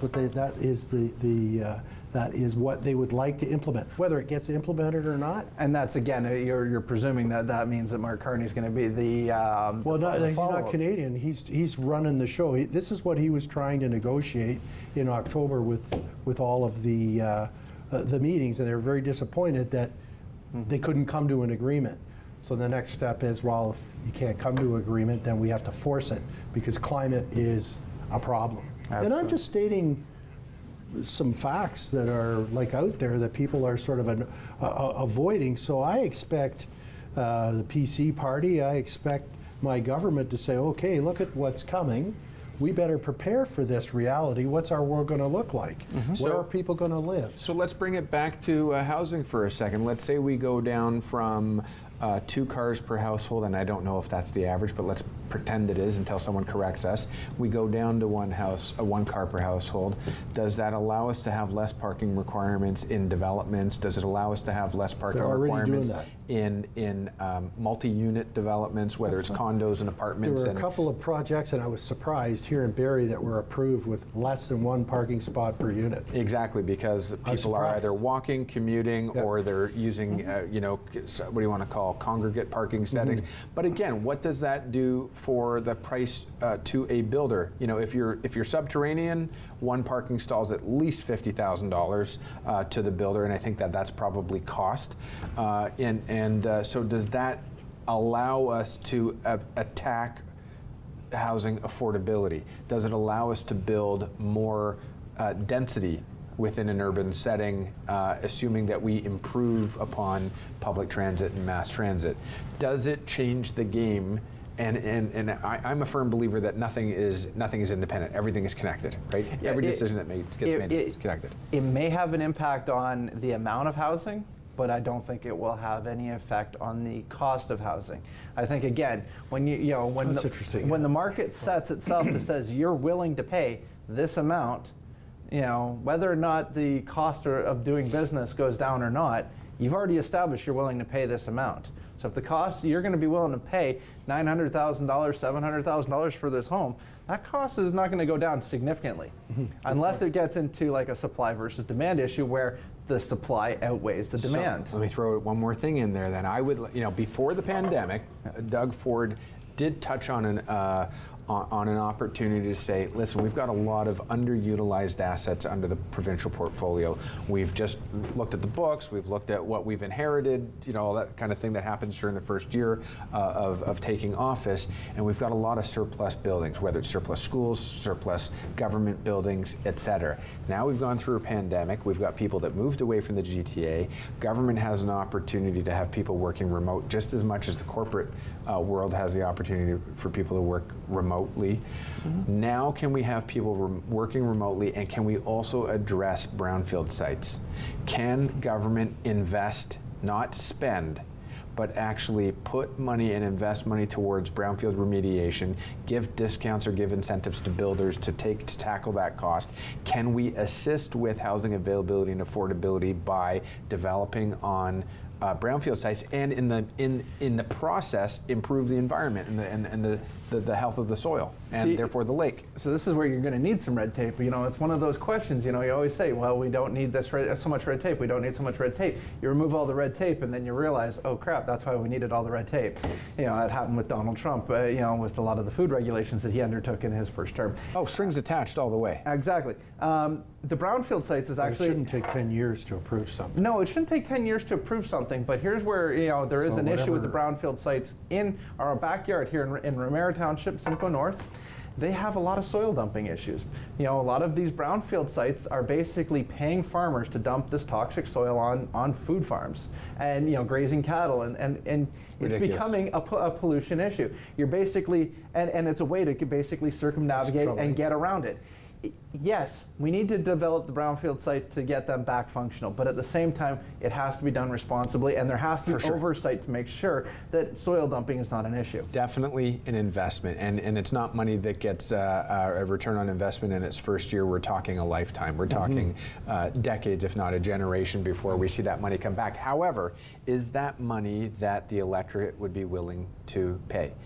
Does it, if we build enough mass, if we build enough density, if we have strings attached that say we'll allow you to go additional height, additional density, fewer parking stalls, whatever it may be, as long as you're doing it on brownfield. And by the way, we have spot checks or metering along the way. Of course, somebody's going to find a way to break the rules, I'm assuming, but is that something that the electorate would be willing to spend money on? If we're willing to spend $10 billion on a highway, if we're willing to spend $10 billion on transit, are we willing to spend $10 billion or more on soil remediation?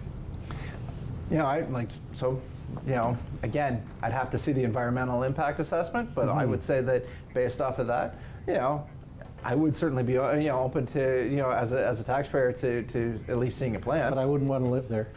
Yeah. That's all I'm saying. So I do want to do this. I think as people who are keeping an eye on, obviously, Barrie, Springwater, or Medonte, we did want to speak with Doug Downey for sure. Obviously, I'm sure he's celebrating, but I think one of the things that is happening is it is a very tight race, as we have been talking about all night, and it may or may not be within a margin of error.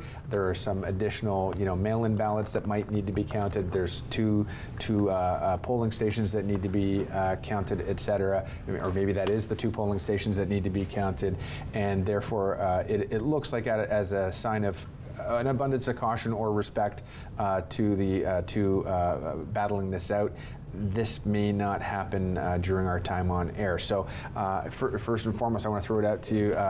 Any closing thoughts, any way that you want to summarize this, or projections that you may have for the next 4 years. Ron, you want to go ahead? Well, I think this was a really stunning victory for the PC party. I'm surprised the polls didn't suggest that there would be. They said that he was going to retain his majority, but I'm surprised, and I'm surprised the Liberals didn't do better. I thought they would gain a few more seats. I think he's got enough now for a official party status. Is it 8 or is it 9? I don't. I think he's got enough for official party status. I'm also, the same way. I think that I thought the Liberals and NDP were going to switch places in this election. I fully expected the gains that the Conservatives made based off of the way things have been moving in the last few months. But I'm definitely shocked with the Liberal NDP margins here. They had 70. They gained 13 seats. I thought they might have gone. I was expecting them to go the other way based on the polls, and obviously the Ontario voters have spoken, and we got a pretty significant majority government. I did personally predict that the special interest groups, those representing labor unions, the nurses, those in healthcare, those in education, I thought that that they would have more of an impact in this as well. Clearly, it hasn't. Sorry, go ahead. No. I didn't think it was going to have as much of an impact because, again, I think that you can take a look. There's actually, if you even go on the Wikipedia to take a look at the 2022 endorsements, you can take a look and see all the unions. There's like 20 unions there that are supporting Doug Ford. There's like maybe 3 or 4 that are supporting historic. The NDP. There are no unions. There's really no significant endorsements on any level for the Liberals. So you know what? And one of the questions that I'm left wondering is Doug Ford breathing a sigh of relief? Is it confident that he know this is coming? Obviously, we knew that the trend was there. I think they knew. We knew, but as much. The question is as much. That's why they lead low. Well, you know what? Here's an interesting situation. The Conservatives have had a history where they've blown a lead before. They have, and you're right. 100%. They definitely laid low. This was their solution. 100%. You know what? Andrea Horvath and Del Duca did all the work for him. Yeah. So no, you're 100% right. Yeah. I made a joke, privately, and maybe it's a little inappropriate, but I said, and on that note, it's better to, appear like a fool and not say anything rather than show up and remove all doubt. Exactly. Yeah, I think that's a fantastic way to wrap this up. For those at home, I want to, on behalf of my colleagues here, definitely want to thank you all for tuning in. Thanks for joining us. As I said, some facts, some opinion, but I couldn't be happier with the way this evening went. This is exactly where I wanted to be, and thank you both for having us. This was a lot of fun. Thank you, Matt. And obviously, thanks to you at home, and thanks to Rogers TV for making this opportunity available to us. But you've spent the evening with us. This is the local results on Rogers TV. We wish you a great night, and we wish you well for the next 4 years, or until we do this again, maybe municipally. Have a great night.